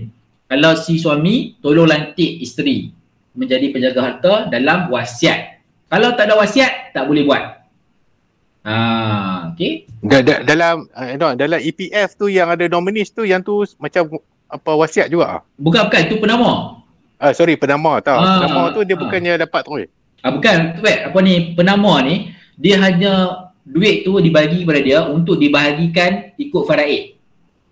Okay. Tapi wasiat boleh supersede penama tu kan? Maksudnya katalah penama ni nama A, tapi wasiat saya bubuh nama B. So wasiat ni yang nama B ni akan overtake and supersede penama tu kan? Okay. Dia dulu aku pernah dapat satu isu ni lah. Dalam wasiat tu dia namakan si A sebagai penama KWSP yang dia bagi tahu dalam tu. Padahal rupa-rupanya CB yang telah dinamakan dalam documentation EPF. Tapi ini ini kalau ikut pengalaman aku yang dululah. Dia bergantung kepada undang-undang EPF tu. Depend pada undang-undang setakat mana the latest nama yang telah dibagi kepada EPF. Kalau aku salah tolong bagi tahu lah. Tapi ini yang aku dapat tahu itulah. No? Tapi penama lah maksud dia. EPF lah. Ya, tapi apapun penama ni kena tahu dia bukan dapat semua. Jangan dia ingat dapat semua syok. Tak, penama ni dia dapat dan dia kena bahagikan ikut faraid KWSP tu. Masalah dia sekarang ni, orang zaman sekarang ni, dia pun ingat penama ni tibai semua. Tu salah. Okay, sebab itulah tabung haji diwujudkan sistem penama dan sistem hibah tabung haji. Tabung haji lah dia hibah dah. Maksudnya kalau kita intention kita tu, duit kita tu nak bagi kepada someone direct, dia boleh buat hibah tabung haji, tak perlulah pakai penama. ASB pun ada penama, ASB pun ada hibah ASB. So kita boleh pilih mana-mana. Okay, kalau kata nak buat dengan syarikat ni pun boleh masukkan tabung haji, boleh masukkan hibah, tabung haji ke ASB ke, masuk dalam dokumen hibah dalam syarikat buat documentation ni. Memang boleh buat. So diorang akan dahulukan dokumentasi hibah sebelum nak bahagikan balance harta pusaka tersebut. Faham tak? Okey kan? Faham tak? Okay, next. Yang ketiga kita nak settle hutang dan perbelanjaan. Okey, macam yang aku cakap tadi lah. So kalau tak ada wasiat, kita pun tak tahu hutang siapa, dan kita kena ingatlah hutang ni ada dua, hutang dengan Tuhan, hutang dengan manusia. Hutang dengan Tuhan ni yang kita tak puasa, nak bayar fidyah, nak buat badan haji kan, semua-semua tu itu hutang dengan Tuhan. Hutang dengan orang ni yang kita personal lah, wang ringgit ke apa benda ke, itu yang kita kena mention dalam wasiat lah. Memang ada klausa dia, kita akan mention kat wasiat kita ada hutang siapa-siapa. So kena settle hutang dulu. Okey. Yang keempat, 1/3 untuk bukan waris. Yang tadilah, kalau nak bagi kat anak angkat ke, anak susuan ke, kawan baik ke, kawan non-Muslim ke, nak bagi dekat masjid ke, surau ke, kita boleh mentionkan dalam 1/3 ni nilai dia. Asalkan tak lebih 1/3. Kalau lebih, kena dapatkan persetujuan waris. Okay. Macam aku punya pengalaman, orang yang buat wasiat dengan aku ni, dia orang banyak menyedekahkan ataupun memberi 1/3 ni kepada mahat tahfiz. Dia orang buat mahat tahfiz, dia orang bagilah mahat tahfiz upah ibu. Yang mana benda ni waris tak boleh cabar. As long as tak lebih 1/3. Okay, so berlaku saja kematian, benda ni kena dahulukan. Tapi orang yang tak buat wasiat berbeza. Bila orang tak buat wasiat, dia tak nampak benda ni. Sebab dia ingat bila mati tak ada apa dah. Sedangkan kita mati, kita kena ingat. Kita mati, kita tinggalkan anak yang soleh, sedekah jariah dan ilmu yang bermanfaat. Sedekah jariah tu kat mana? Kat sini, dekat bahagian 1/3 ni lah. Yang waris tu tak boleh nak cabar. Kita memang tahu, kita kata anak aku ni baik, tahfiz kot. Semua-semua kan. Kita tahu anak kita doakan kita. Cuma kita nak securekan lagi hak kita tu dengan amal jariah yang berpanjangan ni. Kat sinilah bahagian yang kita nak secure. Kita derma kepada masjid, surau lah apa benda ke, yang kita tahu benda tu akan berpanjangan. Okay. So kat situ kita dah secure hak kita dah. Okey, yang kelima, amanah dalam wasiat, melantik pemegang amanah bagi harta yang ditinggalkan bagi tujuan dan tempoh tertentu. Ni kalau kita nak lantik dalam wasiat kita pemegang amanah lah bagi harta-harta tertentu. Dan yang keenam, pesanan terakhir. Pesanan terakhir ni lebih kepada kita nak luah isi hati kita ni yang buat wasiat ni nak luah isi hati kita kepada waris kita, apa yang kita nak sampaikan kata-kata akhir lah sebelum kita meninggal tu. Abah berharap anak-anak abah ni bersatu padu lah apa benda lah, semua tu kita akan luahkan dalam wasiat tu. Dan pengalaman aku bila baca wasiat depan waris ni, bila waris semua ada, memang pada awalnya nampak macam agak tegang sikit situasi tu sebab mungkin hubungan keluarga tu tak cun. Tapi bila kita baca wasiat dekat part pesanan akhir ni, boleh kata majoriti tu habis teriak lah. Bila dapat tahu itu adalah ayat-ayat akhir mak bapak mereka, alhamdulillah semua pakar-pakar bersetuju lah. Walaupun memang ada kes yang mereka nak bahagian faraid semua-semua, tak apa, tu kemudian.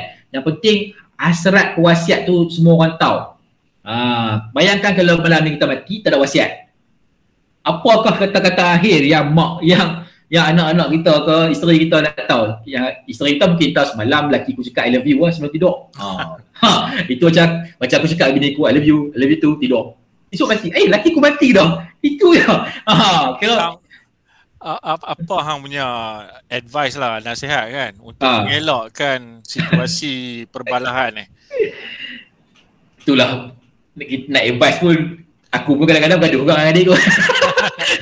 dulu kan bila adalah isu-isu dia. Untuk elak perbalahan ni depend pada family tu boleh lah. Depend pada usaha sama family tu lah. Hubungan abang dengan adik ke, abang dengan kakak ke, masing-masing kena mainkan peranan lah. Okay, kalau kata bergaduh disebabkan isu-isu yang kita boleh betul ansur, kalau kita mampu, kita tolak ansur lah walaupun kita abang ke adik, kakak ke. Tapi kalau dah melibatkan isu-isu yang meleret-leret ni, katalah melibatkan undang-undang lah, itu benda yang kita tak boleh nak kacau lah. Benda tu melibatkan third party lah. Tapi kalau boleh, semasa hidup ni kita kena jernihkan sejenis-jenisnya hubungan dengan adik-beradik ni. Sebab apa? Dia akan merengkel benda ni. Dia akan merengkel bila kita kahwin, tak ada anak, gaduh dengan adik-beradik pula, dia akan merengkel isu-isu ni. Isu ni berpanjangan. So kita kalau boleh time hidup ni, kita jernihkan dulu situasi. Tambah-tambah time COVID ni, time COVID ni tak tahu siapa nak pergi dulu, siapa ni, macam-macam lah. Okay. So pesanan akhir, itu pesanan akhir. Nanti aku akan tunjukkan real dokumen, tapi aku minta nanti tolong jangan record, jangan snap. Kalau kenal orang tu aku minta maaf lah, kena beritahu kenal orang ni ya. Jangan lagi jadi isu lain pula, pening aku lagi. Mungkin hang boleh sensor nama dia tu. Aku tak dan nak sensor kau. Dia tadi aku kan nak buat tadi, tapi tak dan. Sempat sambil hadut sembang kami yang sensor lah. Aku otak aku jenis one way ke, aku bukannya buat kerja banyak ni, pening. Q&A dulu lah, Q&A. Tak apa. Sambil nak erase tu kan. Tu nak erase pun tak tahu je lah, tak apalah lagi lah. Okey. Ini aku ambil contoh perbezaan masa kalau kita buat wasiat dengan kalau kita tak buat wasiat. Kalau kita buat wasiat, proses flow dia tu, kita dah lantik pentadbir, kita dah lantik orang nak uruskan syarikat ke, peguam ke apa ke, kita just apply probate dan settle harta tu akan dibahagikan. Apply probate, apply surat kuasa tu di mahkamah, harta dibahagikan. Kalau kita tak buat wasiat, kat sinilah waris-waris tak kena duduk berbincang, lantik pentadbir, apply surat kuasa takbir, macam-macam lah. So nak bahagi harta tu akan menjangkau sehingga mungkin 5-6 tahun, bahkan ada kes yang berpuluh-puluh tahun pun tak settle. Bila dah melibatkan kes berpuluh-puluh tahun, orang pun bukan nak hidup lama. Ada yang mati esok lusa. So dia dah jadi redundant, dah tinggal kematian tu. Kematian tu esok dia mati, esok anak dia mati. So lagilah kita pening kepala. Bertahun-tahun tu, sampai puluh tahun pun dah. Ya, memang betul. Tak payah. Kes tanah sampai 3-4 generasi. Ya betul. Tanah 2-3 ekar, lepas tu kalau 3-4 generasi nak bagi sampai jadi berapa dapat seorang. Betul. Betul. Lepas tu syarat nak bahagi tanah tu pula bukannya boleh bagi ikut dan nak hibah ikut dan, sebab dia syarat kalau tak silap pula kalau ikut pejabat tanah tu at least 1 ekar kan, kena bagi baru boleh bagi, kalau kurang tak boleh bagi. So dia dah jadi pening kepala. Macam kes yang aku dapat pun, aku dapat kes yang tahun lepas pun, kawan ni orang Malaysia kahwin dengan orang UK. Orang UK dapat anak. Dia nak bagi harta dia di Perlis ni, tanah di Perlis ni kepada anak dia. Tapi anak dia tu tak register Malaysia, anak dia tu warga negara luar lah. So kalau ikut undang-undang tanah ni, kalau ikut, sebab tanah ni falls on the state kan, dia tanah ni jatuh pada undang-undang negeri. Kalau di Perlis, syarat nilai minimum tanah ataupun property nak bagi kepada warga asing, property tu kena bernilai RM600,000 minimum. Kalau Kedah 1 juta tak silap. So itu pun dah pening kepala dah, macam mana nak buat. Kalau berlaku kematian pula nanti macam mana nak buat. So benda-benda ni kita nak elakkan. Kalau jadi kematian, tanah tu sasar lah terbeku, tak boleh nak buat apa. Jadi naik dalang, orang Cina, India semua kaya raya, kita Melayu Islam. Jam. Itu kita tak mau. Nak bagi cayak pun tak boleh pasal wasiat dia kata nak bagi tanah. Dia bukan, maksudnya dia tak buat langsung pengurusan pusaka ni lah, pengurusan semasa hidup ni, pening kepala. Contoh dia satu lagi, aku ada kes Singaporean, dia punya wife Malaysia kahwin dengan orang Singapura. Dia pun ada rumah dia tu dia nak bagi kepada husband dia, orang Singapura. Tapi syarat undang-undang di Kedah ni, undang-undang tanah ni, property dia, kalau nak bagi property kepada foreigner, wajib property tu minimum 1 juta. Itu pun pening juga. So macam mana nak buat? Dia adalah cara-cara dia lain. Tapi dia kena uruskan semasa hidup lah. Kalau dah mati baru nak dindong-dindong, takkan nak panggil mayat tu dah kena marah buka lah kubur lah. Takkan nak panggil dia bangun, dah mengandak lah kan. So pening kepala sikit benda-benda yang tak dibuat pada awal ni, memang pening kepala.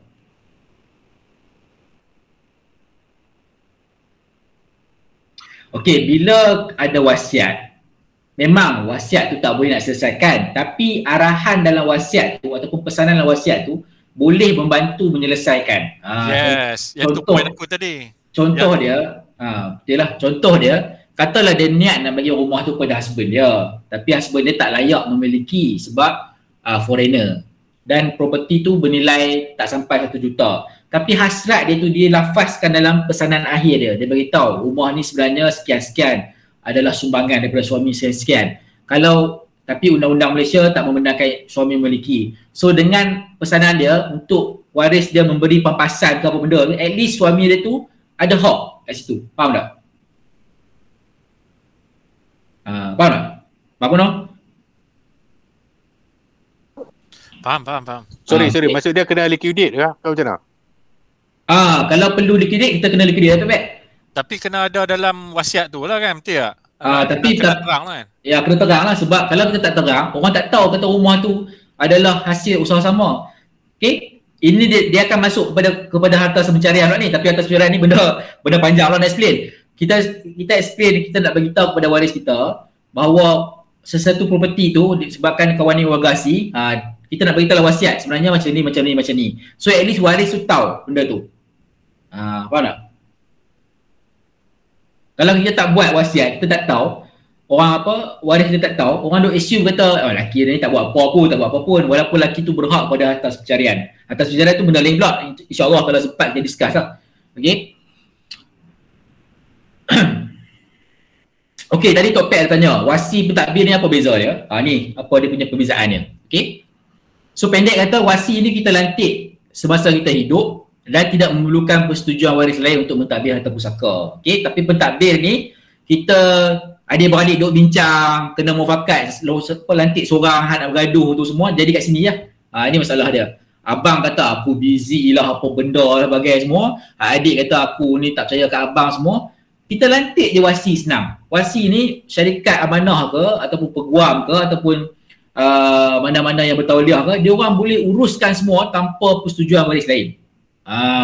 Okay. So kalau kata nak lantik juga individu, aku nak lantik juga abang anak aku jadi pentadbir, lantik tak apa, tapi namakan wasi tu sebagai wasi ganti. Kalau kata anak dia tu busy, wasi ganti tu boleh take over. Itu yang penting. Okay. Masalah dia kalau tak ada wasiat, itu masalah dia. Nak kena bergaduh ke apa benda ke, itu masalah. Okay, ini perbezaan probate dan juga surat kuasa mentadbir. Kalau probate ni, ingat je probate, si mati tu ada wasiat. Terus pentadbir tu akan pohon probate kat high court. Ini proses-proses yang melibatkan undang-undang lah. Tapi pendek kata kat sini, probate tu akan memudahkan lagi, alhamdulillah, probate tu akan memudah lagi urusan penyelesaian pusaka.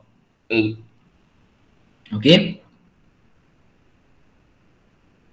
Ini yang pelantikan ibu sebagai penjaga melalui wasiat. Ini yang aku cakap, ini yang aku bagi tahu enakmen keluarga Islam, bukan aku cakap kosong. Memang dalam perundangan Islam, perundangan Malaysia, ibu tu kena lantik sebagai penjaga harta melalui wasiat. Kalau tak lantik, harta tu akan dipegang oleh keturunan suami tadi, sama ada pak dia, tok kepada tok dia.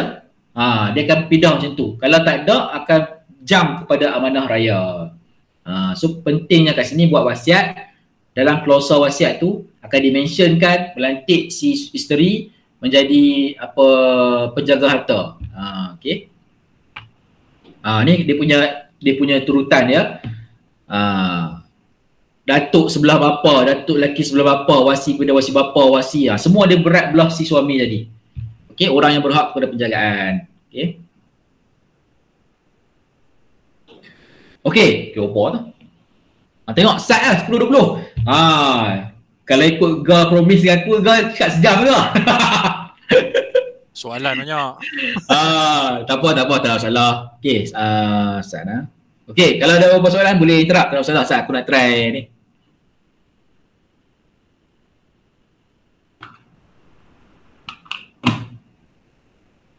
Anwar, kalau pencen lah, dia seorang ke atau boleh bagi, kalau dia ada bini 2 ke kan, 3 dia macam mana?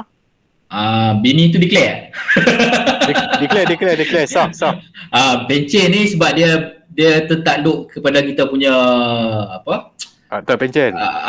Dan juga kerajaan kita lah. So bahagian-bahagian tu telah diportionkan oleh mereka lah. Tapi dia saat topik lah. Ada kita buat ringkasan dokumentasi ni.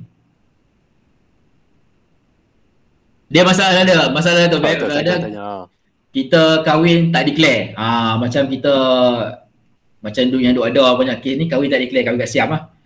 Itu kalau bila kita kahwin kat Siam, bukan kita, aku tak berani, aku takut bini. Bila orang lain kahwin kat Siam, dia tak declare, melibatkan permasalahan nak menyekolahkan anak, mendaftarkan anak, dan juga melibatkan hak isteri tadi yang tak boleh nak menuntut hak dia sebagai seorang isteri kalau berlakunya kematian dan lain-lain lagi.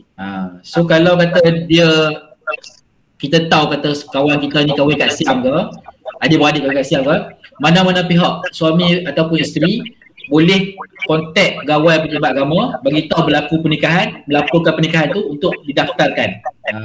Okay. Kalau tak daftar, isteri tu susah untuk awak dia. Tengok kalau bini nombor 1 pandai, dia letak clause pula. Anak-anak di dalam wasiat hibah ini adalah anak-anak di antara A dan B sahaja. Itu insurans lah, betul tak? Betul tak Haris? Panjang ni. Pun ada panjang ni. Itu kira macam insurans lah. Bukan insurans pun siap boleh, harta pun boleh, tanah ke apa ke. Tapi kalau bini nombor 1 tu, dia takut. Dia letak clause macam tu lah. Yalah, dia letak clause tu sebagai insurans, takut laki dia kahwin tak declare lah. Kahwin 2 tak declare. Betul. So dia dalam clause, anak-anak dia dalam wasiat hibah ini adalah anak-anak antara A dengan B sahaja. Kalau Mai tiba-tiba C cakap ini anak Haris juga, tak boleh ya. Tapi Zat nak betulkan sikit apa Haris.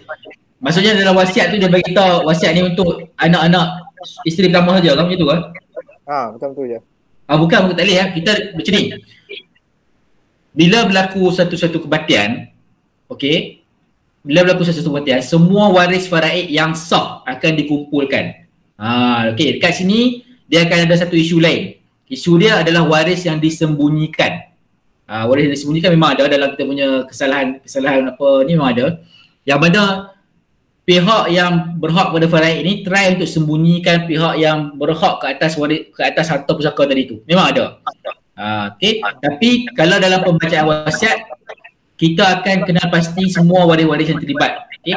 Kalau ada berlaku tuntutan kemudian yang katakan dia adalah waris faraid tersebut, first kali dia kena dapatkan pengesahan lah. Dia memang tunjukkan pengesahan dia memang waris kepada si mati. Dan juga kalau perlukan sedi faraid, mahkamah kena keluarkanlah sedi faraid ini, dia akan beritahu lah semua waris-waris faraid yang terlibat. Tapi kalau faraid, kalau hibah sebab dah di gazet waktu masih hidup, dah dihadiahkan waktu masih hidup. Kalau hibah ni kita bagi tu kepada dead person. Maksudnya orang lain tu tak boleh nak cabak dah lah. Tapi kalau dalam wasiat tu memang kita kena bagi tahu kepada semua yang terlibat lah. Selepas kita dahulukan dokumen hibah, selepas kita dahulukan dokumen atas pencarian dan lain-lain lagi lah. Mana tunjuk tu? Okey, ni dia sana.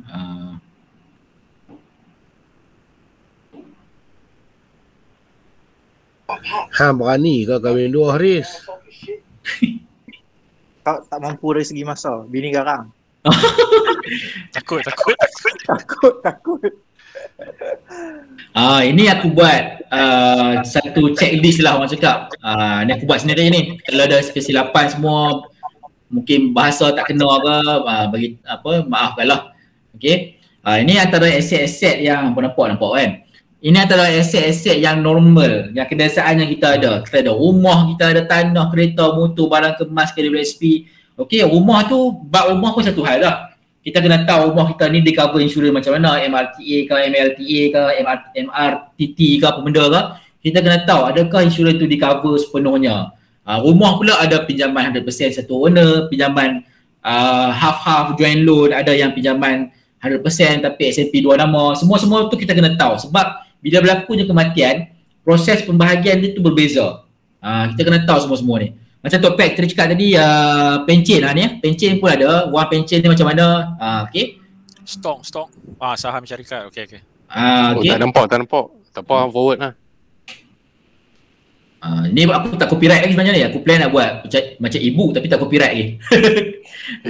sebab tak final lagi. Okay. Macam wang pencen ni macam mana, semua tu takluk pada undang-undang sedia ada, tapi umum kita tahu faedah tu akan dibayar kepada balu ataupun duda ataupun anak lah kalau pesara tu telah meninggal, dan dia tidak menjadi kepada hukum faraid. Jangan duk tuntut pula wang pencen orang tu tuntut lah, kata tak boleh lah. Okay. Pat, apa ni dengan Anwar, macam stok yang macam contoh aku ni, tempat aku kerja ni. Ini macam mana?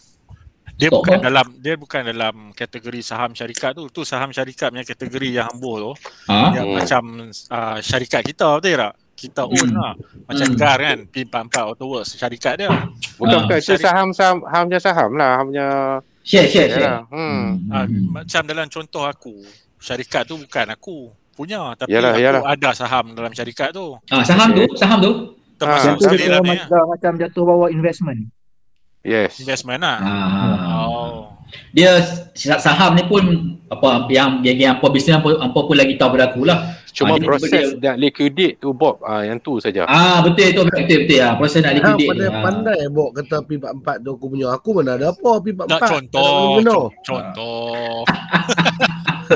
Kata ramai orang duk dah lagi. P44 tak nak kena mengenal dengan aku. Pergi check SSM. Tak apalah kau. Okey, macam macam yang Zila tanya tadi, takaful hibah. Yang ada promote dalam Facebook, takaful hibah. Okey. Itu lebih kepada pampasan tu. Pampasan maksudnya berlaku kematian, berlaku cacat kekal ke apa benda, orang yang dinamakan dalam polisi tu akan dapat seketui duit tu. So janganlah pula abang dekat isteri kita, sayang saya dapat pampasan nanti tolong settle hutang abang boleh. Janganlah, hang dah bagi hibah bagi dah, so settle hutang apa? Tu hak dia, punya pasal dia lah. So kena tahu setiap instrumen tu apa fungsi dia. Malangnya orang kita, kalau kita tengok dalam komen-komen Facebook bila ada masalah, contohnya ada banyak dalam kelab, dalam ada grup permasalahan mahkamah kan, banyak orang meluahkan perasaan bergaduh adik-beradik pusaka. Orang kata ambillah hibah. Orang tak faham itu hibah takaful. Ini hibah aset. Hibah aset ni adalah hibah dalam sistem pewarisan Islam ni. Orang duk samakan hibah takaful, hibah aset. Lain. Hibah takaful tak menyelesaikan pusaka, tapi membantu menyelesaikan pusaka.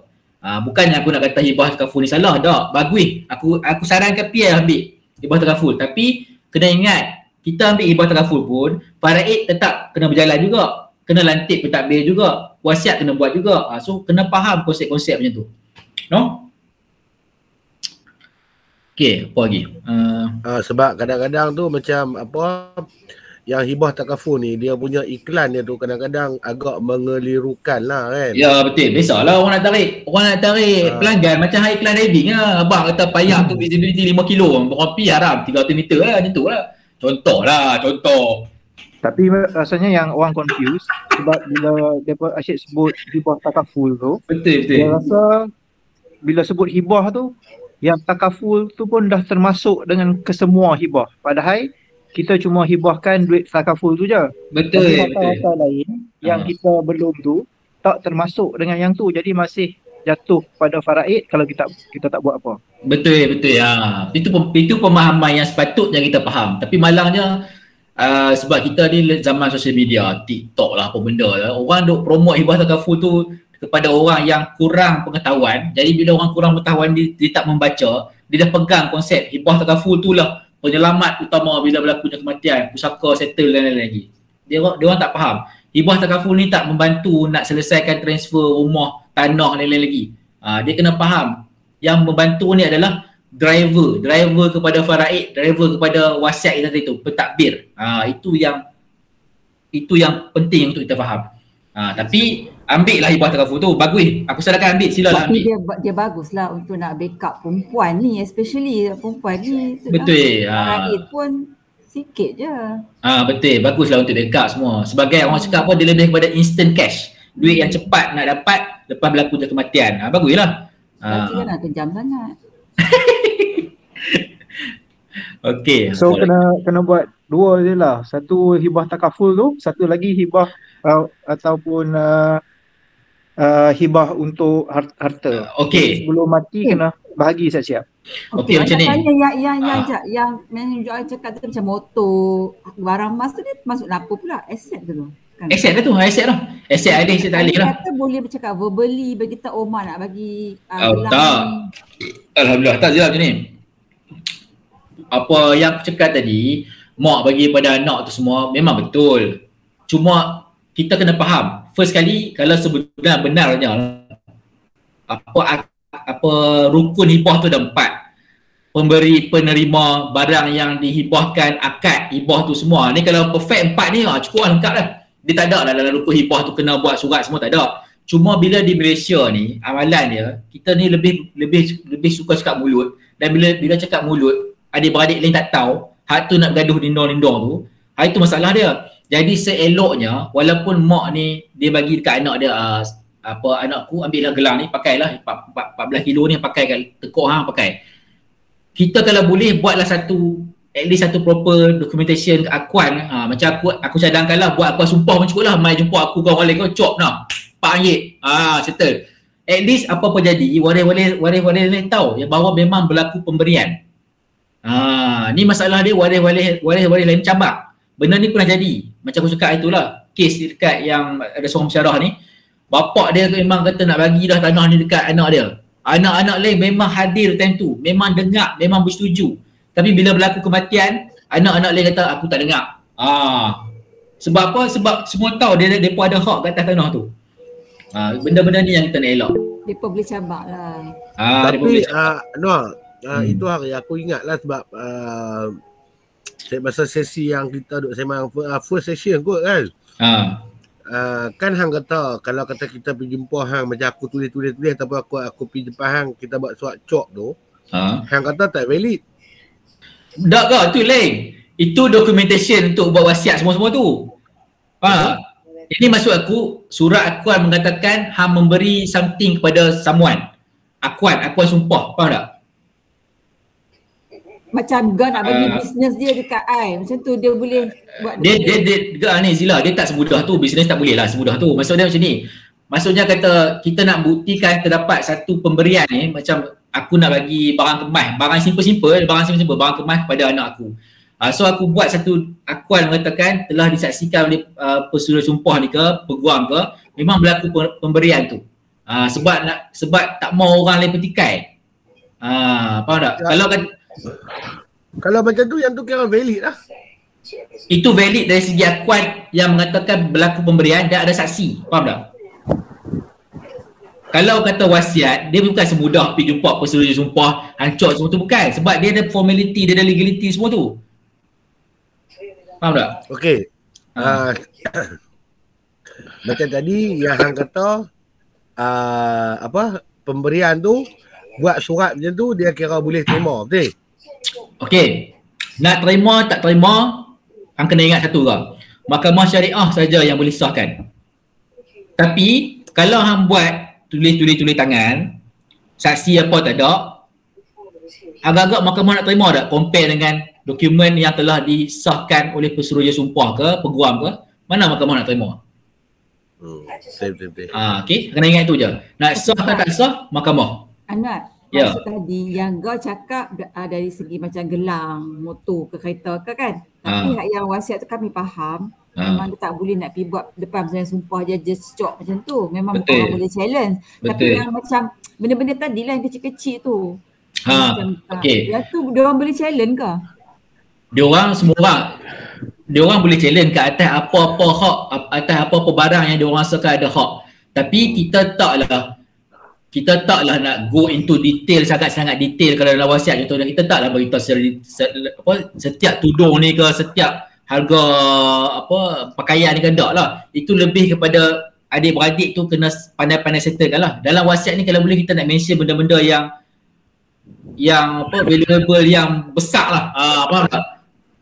Macam memang semua orang ada hak untuk mencabar. Even tali pinggang pak dia pun dia ada hak, memang betul. Tapi itu lebih kepada permuafakatan sama waris tu. Tapi kalau kata nak bagi time hidup, nak mengelakkan berlaku perbalahan, nak mengelak berlakunya pergaduhan ke, aku cadangkan buat macam tu lah. Bagi barang kemas dekat anak ke, tolonglah buat something proper dokumen, buat apa benda black and white ke, apa benda ke. At least anak-anak lain tu taklah terasa ke apa benda macam tu lah. Walaupun dalam rukun hibah tu orang lain tak payah tahu pun, pemberi penerima cukup dah habis lah. Topik yang tu lah. Clear. I think Gar boleh test lah. Hampir jumpa Anwar, hang buat dokumen, hampir siap semualah. Hang bagi bisnes hang kat aku ke. Tapi kalau dari segi barang kemas Zila dua lengan tu kena buat documentation Zila. Tapi kalau dari segi bisnes tu bukannya semudah buat accommodation tukar, bukanlah, dia ada proper dia lah, of course lah kan bisnes. Okay, barang ni kita sembang macam simple-simple dulu. Okay, contohnya basikal, hang beli basikal 14,000, hang bagi tahu bini hang 200, tu ke depan masalah.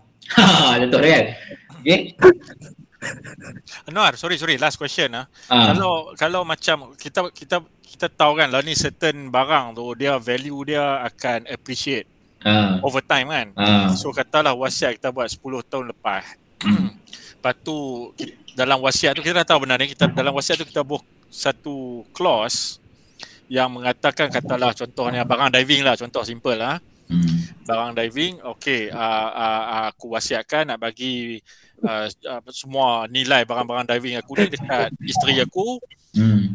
Tapi aku wasiatkan apa ni, macam minta GAR tolong jual dulu untuk liquidkan jadi nilai, dan nilai yang pada hari ke depan ni seberapa banyak dia dapat bagi pada isteri aku. Itu pun boleh tak macam tu tak? Boleh tak? Contoh dia, ini soalan bagi Cas 10% kan? Ini soalan ni merujuk pada kes yang aku buat last 2 weeks. Ada aku geng dengan mak motor Superbike semua ni. Depa ni motor depa tak tahulah berapa ribu semua kan, banyak lah. So dia hasrat dia tu, dia nak suruh kami syarikat amanah ni jual motor dia tu, dan hasil tu dibahagikan kepada hasrat dia tu lah. Tapi kena ingat first kali, hasil nak dibahagikan kepada orang tertentu tu atas persetujuan waris. Itu kena ingat yang first. Kalau waris dah setuju baru boleh, tapi dia akan ikut nilai semasa tu lah. Okey. Ingat clause tu penting lah dalam situasi contohnya isteri kita nanti tak tahulah koma ke apa ke, Allah alam kan apa jadi. Dia tak mati tapi dia kita wasiatkan harta kita tu nak pergi kat dia. So itu salah satu cara kot kita boleh bubuh clause macam tu dia bukan kita bubuh clause, memang dah ada dah dalam condition itu kita nak buat macam mana. Tapi again tetap atas persetujuan waris. Okay. Tapi kalau kata alhamdulillah, kalau kata nak bagi terus ni, baik kita buat hibah tu lah, pergi tukar nama kat JBJ ke apa benda kan, kalau melibatkan kenderaan semua lah, itu buat hibah. Okay, soalan mana lagi? Macam Bob dia nak wasiat gitar dia tu, yang penting soalan dia tu. Yalah betul. Contohnya kan, sebab daripada aku, waris aku, bini aku mana tahu nilai gitar ni tak. Betul macam aku lah, personally aku lah, aku cakap aku lah, tapi video aku awal-awal dulu masa aku suka main diecast, benda MotoGP yang mainan-mainan ni, itu memang aku punya minat lah. Hot Wheels contoh dia, orang perempuan dia pun tahu Hot Wheels tu, dia ingat RM10, RM8, padahal kita beli berapa kata itu 200, 300 Hot Wheels. So aku gantung banyak. Dekat aku punya rumah ni ada satu pot, aku gantung Hot Wheels aku gantung segala macam naik Superbike tu. Bukannya RM30, memanglah ada RM30, tapi kita beli diecast ori tu yang 300-400 biji. Kalau dah ada 10-15 biji, berapa?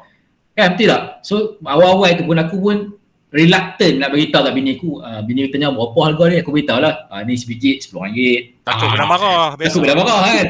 Beli gerek, beritahu bini beritahu bini, gerek ni RM2,000. Tapi gerek ada brand, bini boleh Google. Kan tu ya kan? Tu kan tu ya. Beli waktu sale. Kan bini pandai kan. Kita abang kata gerek ni sebenarnya hantar cat tu yang hilang sat itu, padahal kita jual, kita beli baru. Kita abang kita hantar cat, dia pun pandai, dia pun cek mana dah kan. Benda-benda ni tolonglah declare dekat pasangan masing-masing. Okay, benda ni semua dia ada value. Tak kisahlah apa-apa yang, tapi macam aku cakap je lah, kalau benda-benda yang kecil, benda-benda yang by common sense lah kita cakap, yang boleh disettlekan secara perbincangan adik-beradik ni, itu tak payah kita nak masuk ke wasiat. Cuma bila melibatkan benda-benda yang value yang tinggi. Sebab Ham punya point tadi value yang tinggi. So setengah barang tu bini kita tak tahu, dia value dia akan appreciate. Betul. 5 tahun 10 tahun ke depan, benda vintage kan. Betul. Sebab itulah perlunya satu file faraid kita yang aku dah tunjuk apa last 2 weeks lepas. Aku tunjuk ada irut. Arif punya bicycle RM60,000. Apa tahu? Gila. Mana ada. RM3,000. Ni. Nampak? Okay, nampak. So malam awak suara aku ni Okay, so malam ni hampa boleh prepare lah satu file. Okay, dalam file ni nak bubuh apa? Bubuh lah apa benda yang ada, polisi terkaful ke, IC ke, surat nikah bini pertama, bini kedua, 3, 4 ke, maklumat bank ke, harta kita pula sekarang ni macam-macam. Duit kripto, bitcoin, saham ni semua, bubuh semua dalam satu file. Letak satu tempat, bagi tahu bini, apa-apa jadi kat abang, ni hantarlah sini dulu. Ini semua. Okay. So masalah orang kita ni, bila berlaku kematian, benda-benda ni berterabuk. Dia menjadikan bini kita ni termasuk dalam peraduan cari dan menang. Jenuh bini hang nak menyelongkak satu rumah, nak cari pula mana geran kereta, mana tu, mana ni. Bini tu dah sedih satu. Okay, bila suami meninggal, bini dalam kesedihan. Bini dalam iddah. Kan, iddah kematian suami berapa 3 kali suci ya, Zila, betul ya? Okay. Bila bini dalam iddah, nak keluar rumah tu, nak pergi sana, nak pergi sini pun dah susah dah tu hal. Kita ni menyusahkan lagi bini kita. Itu kalau bini seorang, bini 2, bini 3, 4 je lah. So kena fikir bagi habis. Kita letakkan semua tempat, bagi tahu, okey ni polisi terkaful semua dalam ni, mati kontak kawan ni, mati semua dah siap dah. Kalau ada khairat kematian kat tempat tu, pergi join. Bayar setiap tahun bayar. Jangan menyusahkan waris. Itu pun salah satu benda yang kita lupa. Masjid dekat rumah, khairat kematian join. So tolonglah join benda-benda yang membantu kepada pengurusan pusaka atau perjalanan kita nanti. Ni dah lah nombor PIN pun tak beritahu bini. So memanglah tak perlu beritahu bini, tapi kalau boleh tu at least bini tahu lah. Kan apa-apa hal senang. Okay. Apa lagi ya? Tapi kan sebenarnya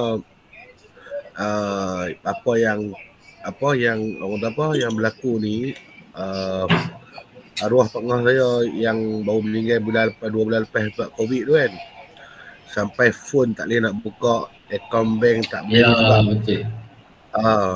Memang benda ni berlaku lah. Dan di company dia sendiri pun, company dia nak kata kecil tak kecil, besar tak besar, okey. Walaupun company dia tu dia kecil ke besar? Badan besar lah. Tapi company kecil. Okey. So sampai nak buat payment pun staff dia tak boleh nak buat dekat supplier. Tapi nasib baiklah sebab hubungan baik dia dengan supplier yang lain, mereka masih hold lagi lah. Ya, tambah memang tambah sekarang ni tak share langsung. Betul. Tambah sekarang kita ni macam-macam orang invest. Kita ada Bitcoin, kita ada crypto coin yang memerlukan macam-macam security, passport, dual identification lah benda. Benda-benda ni lah yang akan menyusahkan oleh kita. So kita buatlah satu file, bagi tahu step dia macam mana, kita dedahkan semua pada waris kita, pada isteri kita lah contoh dia. Kita ada cakap ni kebanyakannya suami mati dulu. Kita tak fikir pun kadang-kadang isteri mati dulu, tapi kebiasaannya suami lah mati dulu. Kebiasaannya lah, sebab lelaki ni risiko dia nak pergi kerja lah, bisa rokok lah. Bisa baik lah pun bisa rokok lah, kan? Harta intelektual macam contoh pattern lah apa yang tak boleh ni kan? Itu pun kena fikir jugalah. Itu adalah antara isu. Itu aku pun tengah mengkaji lagi dia punya macam fatwa ataupun dia punya, memang ada dibahaskan lah. Adakah boleh diwarisi? Macam contoh dia kelab keahlian golf tu, adakah satu benda yang boleh diwarisi? Kita kena tahu sampai ke macam tu, lesen senjata api. Tapi kalau kelab golf, dia bernilai tau. Ini isu yang telah dibincangkan. Dia bernilai, dia boleh jadi pusaka. Tapi kita tak pernah terfikir pun sampai ke kelab golf memang sampai lesen senjata api. Kelab golf tu kayu golf ke atau kelab golf? Kelab keahlian golf tu. Keahlian golf. Kelab golf kayu golf. Sorry. Keahlian kelab golf. Okey, sorry. Dah dihalang bawah. Aku tahu berita tu. Ham present biar betul. Rare. Tak. Tapi ni dah ni betul tau. Aku actually aku dengan arwah pak ngah aku memang ada hutang dengan dia yang job untuk yang shipping barang pada China tau. So hutang tu kalau aku tak pergi declare dekat anak sulung dia, mereka tak tahu babe. Sebab apa handphone dia selama yang aku duk beli barang dekat dia ni tu, dalam rekod company tak ada bye. So memang kan, sebab itulah yang apa yang tajuk yang Anwar buat ni memang amat penting lah. So bila macam aku pergi declare benda tu, aku ada salinan WhatsApp je lah yang aku screenshot bagi dan aku tunjuk dah aku ada hutang banyak ni kat anak lelaki dia. Dan anak lelaki dia pun takut nak aku bayar benda tu. Dan sekali aku kata tak boleh, aku kena bayar. Kalau kata aku tak bayar, sekali jadi kot lain kan. Sebab anak lelaki dia yang sulung ni, adik-adik dia masih kecil. Adik perempuan nama semua tau. So aku pergi bagi tahu dekat dengan mak dia, aku kata aku kena bayar juga lah. So aku dah transfer yang tu. Macam kes macam tu, dan duit tu jadi macam mana? Duit yang pembayaran aku buat tu. Dia kata aku dah scroll ni benda ni. Apa dia? Aduh, hang ni buang masa. Dah. Aku dah ni dah buka dokumen apa wasiat ni. Okey. Okey, macam ni lah. Okey. Aku ada buat job dengan arwah aku, okey? Okey. So job tu selama ni aku ingat dia buat melalui company. Company dia lah, company tu memang dia punya. Tapi rupa-rupanya dia buat off record. Maksudnya bukan melalui company, dia buat sebagai aku ni, dia nak tolong aku bisnes lah. So tak masuk record company. So aku sebab tu orang terkejut aku dapat murah, okey? Dan last shipment aku sehari sebelum dia masuk ICU. Okay. So aku tak sempat bayar. Dia duduk di ICU sebulan. Bila dan inilah dia meninggal lah. Okay. So aku ada hutang dia certain amount lah. Aku habaq kat anak dia. Anak dia pun walaupun umur baru 20 lebih, tapi anak dia pun kata tak boleh belum. Sebab apa yang ni nak kena faraid nanti. Tapi aku tak mau nak pegang duit tu lama-lama kan. Aku kata aku tetap nak bayar. Okey? Aku tetap nak bayar. So aku pun terus transfer duit tu. Bila aku transfer duit tu, macam mana anak sulung dia ni nak handle duit tu? Handle ikut faraid ni lah. Ikut pembahagian yang sepatutnya pada waris lah. Yalah, tapi hang kata apa maksudnya benda tu akan kena masuk ke amanah raya apa semua kan, betul tak? Lah ni duit tu ada dalam akaun dia macam mana? Dah macam ni. Aku kata tadi kalau masuk first kali hang kena identify jenis harta yang tinggalkan tu, harta adik kata adik. Yang nak masuk ke amanah raya tu selepas beberapa ketika nanti, selepas wang dibekukan ke ataupun tidak ada penjaga harta ke apa benda ke semua tu lah. Hang transfer tu pula apa kepada akaun anak dia terus ke ataupun akaun si mati ke macam mana, kena tengok tu juga. Akaun anak dia lah, kalau akaun tak ada. Kalau akaun anak, kalau dia akaun anak dia, tanggungjawab si anak dia tu lah untuk menyelesaikan apa benda tu. Amanah raya dia hold berapa lama? Berapa tahun dah? Tanya.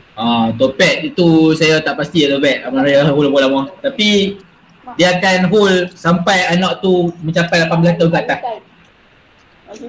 Okay, thank you. Cumanya selagi anak dia tak mencapai 18 tahun, setakat yang saya tahu, dia akan bagi jumlah perbelanjaan untuk pendidikan semua ni secara macam 3 bulan sekali. Dia akan bagi macam tu. Tapi bini tu lah, bini nak kena apply, kena isi borang apa benda dengan PKP tu semua ni, faham lah. Okay, anak yang dalam kandungan? Anak dalam kandungan ni kena tengok berbalik pada hukum lah. Dia ada, ini aku tak boleh jawab sebab ini melibatkan agama. Dia ada apa dalam janji benda tu dia ada lah. Itu nak kena rujuk yang kos. Maaf lah itu sebab beliau melibatkan bab-bab agama ni aku kurang arif sikit. No? Tapi nak share sikit sebab kalau dalam clause hibah, kalau contoh waktu kita buat hibah tu katakan anak 3 orang. Tapi dalam clause hibah tu kita boleh masukkan juga yang untuk syarat pembahagian tu untuk anak-anak yang seterusnya. Jadi kita walaupun dalam tapi ini hibah lah. Ni hibah teraful bukan hibah harta juga. Kalau contoh kita dah letak kalau rumah atau duit apa semua kan berapa persen untuk anak-anak berapa persen, tapi boleh letak katakan 3 anak sekarang, kemudian dalam tu dalam clause ada juga dan anak-anak yang seterusnya. Boleh lah letak dokumen ni buat dekat mana? Dekat OSK Trustees. Itulah sebab dia macam aku cakap tadi lah, berbeza syarikat, mungkin berbeza amalan perjalanan documentation dia.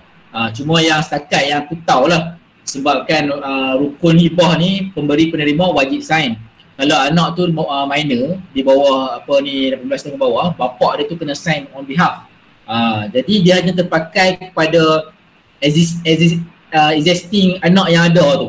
Setakat ada. Ni kalau ikut amalan di syarikat lain lah. Sebab tu aku cakap kalau nak buat tu kena tahu dulu setiap perbezaan documentation yang ada di setiap syarikat tu lah. Tapi kalau contohnya boleh je kan add on kemudian. Kalau nak add on kemudian tu kena buat barulah hibah tu. Okey. Dia tak boleh macam wasiat ni, dia boleh kalau kita buat baru yang lama tu batal.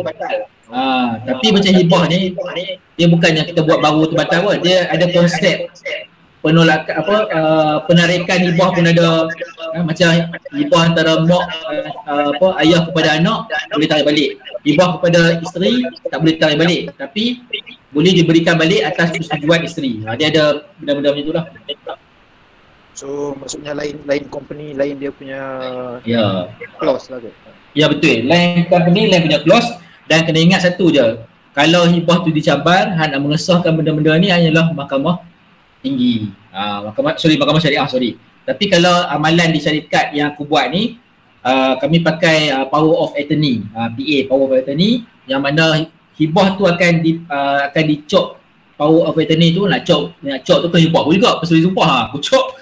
Peguam ke aku cop ke, memang dah valid dah benda tu. Orang cakap apa memang dah tak ada keraguan dah benda tu. Cuma setengah-setengah company aku tak tahu amalan dia orang macam mana. So berbalik kepada mahkamah yang akan menentukan kesahihan dokumen tu. Okey, 10 lah tu dia. Ayah Pak Karim. Okey. Aku nak tunjukkan kat sini satu format, satu documentation wasiat. Tapi aku minta hampa semua tolong janganlah hampa rakam, janganlah screenshot. Kalau kenal ke apa, tolong jangan heboh-hebohkan. Aku percaya hampa je sebab ini memang sangat PNC. Memang aku tunjuk satu je. Okey, itu documentation wasiat. Okey, kalau hampa jumpa iklan-iklan yang beritahu buat wasiat semurah RM2, RM3 tu, tulis kod dan minta pukang apa tak ada, saksi pun tak ada apa, tolonglah pertimbangkan dulu tindakan hampa tu. Sebab benda ni boleh dicabar. Okey.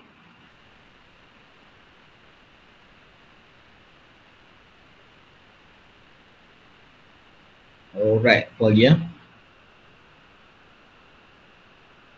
Okey, kalau hampa tengok tadi mungkin hampa ternampak ada company tu nama Asalihin tu kan. Okey, kenapa aku ambil Asalihin? Asalihin ni dia punya chairman ni adalah bekas ketua hakim negara. Aku background undang-undang, so kami relate. Sebab tu aku ambil bawah Asalihin lah. Dia banyak lagi, macam aku cakap di Malaysia ni kita ada wasiat shop, kita ada My Angkasa apa semua, ikut terpulang pada hampa. Apa nak pergi kepada siapa? Pergi lah. Janji tahu apa fungsi setiap documentation tu, wasiat tu macam mana, apa hibah tu macam mana, tahu dulu benda-benda tu baru pergi buat. Jangan pergi sembrono pergi ikut dan yang nak buat. Itu yang penting. Kalau hampa malam ni macam aku cakap, aku bukannya nak promo iklan apa, bukan. Aku pun ada kerja hakiki aku mengajar, aku tak kisah pun orang nak mai tak mai rezeki. Malam ni aku harapkan pendedahan ni dapat satu apa dalam fikiran apa, dapat dia tahu lah. Okey, wasiat ni sebenarnya untuk first kali lantik pentadbir, kedua settlekan hutang, ketiga lantik penjaga harta iaitu isteri, keempat melantik pemegang amanah, pesanan akhir, dan last kali kalau ada baki baru nak bagi harta. So dah ubahlah stigma apa yang mengatakan wasiat ni terus nak bagi harta, bukan. Wasiat ni kita nak buat atas tadi. Itu yang paling penting. Itu yang aku harapkan apa faham lah. So lepas ni hebohkanlah, ceritakanlah apa benda yang apa dapat ni, semoga orang lain pun mendapat manfaat juga. Itulah. Hang boleh forward hang punya tu material tadi bukan contoh wasiat tu, yang material hang share tu. Yang tadi yang word tadi alamak boleh bagi aku sebab aku nak copyright dulu. Itu plan nak buat e-book sebenarnya tu, tapi lambat lagi, tapi kena copyright dulu, takut nanti menjadi perbalahan orang pula susah pula. Sebab satu isu pusaka ni dia evolve tau, dia berubah-ubah. Nilai harta pun berubah, jenis-jenis pemilikan pun berubah. So benda-benda ni nak kena up to date sikit. Macam contoh dia, kita ambil isu contoh wasiat wajibah ni wasiat cucu lah. Ada negeri iktiraf, ada negeri tak iktiraf. So benda-benda ni aku nak kena keep up to date sikit. Kita pun pula jenis malas. So nak kena susah sikit lah, ambil masa sikit lah. Tapi insyaAllah once ready ataupun bila-bila masa saja hampa ada masalah, muskilan ke apa, boleh PM aku, boleh roger aku try selesaikan. Kalau aku tak mampu, aku akan tanya tok guru aku. Sebab benda ni memerlukan tok guru juga. Belajar seorang ada yaping. Yaping penting lah. So dalam masa sama, kalau kata hampa berniat lepas ni aku ingat nak ajak Anwar bagi talk kami member, panggil je roger je. Aku anytime insyaAllah kalau aku ada masa aku join, aku boleh bagi talk. Bayaran ke apa semua tak kisah. Yang penting lah ni bagi tahu ilmu tu, bagi orang sampai ilmu. Itu yang paling penting. Dan kalau ada hampa boleh nak share apa-apa lepas ni pun, share lah. Terima kasih lah pada Gau buat slot. Bukan saja slot pusaka, dia buat slot benda-benda lain So terima kasih kepada Gau lah. Terima kasih Anwar. So pukul 11 lah ni, lebih pada masa letakkan, semua orang pun ada tugas lain masing-masing, nak tidur apa benda lepas ni. So aku serahkan balik kepada moderator kot. Okay. Thank you Anwar, thank you. Ilmu yang cukup bagus. Alright, terima kasih Anwar atas perkongsian yang cukup menarik dan cukup manfaat buat Maggi dah habis pinggan. Okey, session kita ni sebenarnya dah kali ketiga sebenarnya bersama. Lupa. Sorry interrupt. Okey. Ini malam ni kita fokus buat wasiat. Kita ada lagi buat hibah harta pencarian. Ada 2 session lagi. Tapi session ni bergantung kepada availability Gau dan aku lah. Kalau permintaan, kalau macam malam ni korang ramai, alhamdulillah kita boleh buat. Aku pun tak perlu nak berulang-ulang. Tapi kalau peminat nak tahu pasal harta pencarian, pasal hibah, insyaAllah kita boleh aturkan di next session pula. Okay Gau? Terima kasih Anwar. So sebenarnya ini sesi yang ketiga. So memang kita dalam perancangan kita tu lah, bersama Anwar kita akan ada lagi 2 sesi insyaAllah. So nanti saya akan discuss dengan Anwar bila dengan masa yang sesuai lah. Sebab kalau kita nak gather kawan-kawan semua ni pun bukannya senang sebab masing-masing ada komitmen masa kan. Right. So untuk next session saya akan maklum kemudian lah. So Anwar pun sendiri dah beritahu dia free untuk terima hampa punya pertanyaan apa-apa. Phone number hampa semua ada, hampa boleh contact Anwar. Ataupun nanti video kita akan upload video ni di YouTube channel. So mungkin kalau kata hampa nak share dengan kawan-kawan. Tapi sebenarnya aku prefer jangan upload. Aku takut berlaku perbalahan lain. Aku betul aku prefer kalau apa ada masalah je roger je aku. Sebab aku ni masih lagi belajar, sangat-sangat kecil lagi nak compare dengan orang lain. So aku malu sebenarnya. Itulah tanya. Anu mengajar mana Anu? Belajar topik di Politeknik Polis. Alright. Apa roger je.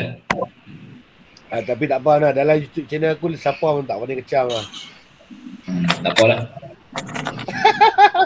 Okay guys, so insyaAllah kita akan mula diving bulan 10. Kita punya first trip ke Pulau Tioman insyaAllah. Oh, nak ikut. Amboi sakan ya. Betul ke bang? Epic Dan bok ni anda ni semua. Okay, tak. Ini quick sharing. Okay, untuk geng-geng diver, sebab walaupun yang ada dalam ni yang bukan diver tapi boleh lah apa ni. So insyaAllah kalau kata Tioman buka, saya akan ada satu trip yang saya terpaksa buat sebab nak settlekan student-student poli. Aku tak tahu kan? Nampak? Nak panggil aku kan? Nak pakai DM ke? Tak panggil aku kau memang aku buang tu ya. Wajib, don't worry. So saya siang tadilah saya dapat panggilan daripada pihak tu lah. Poli mana? Adalah. Nanti kita PN2P lah. Alright. Okay, so saya pun rancang Karaoke lah. Ke Tioman Tok Pat. Dia orang pilih Tioman. Karaoke tak ada. Okay, tak. Dia punya plan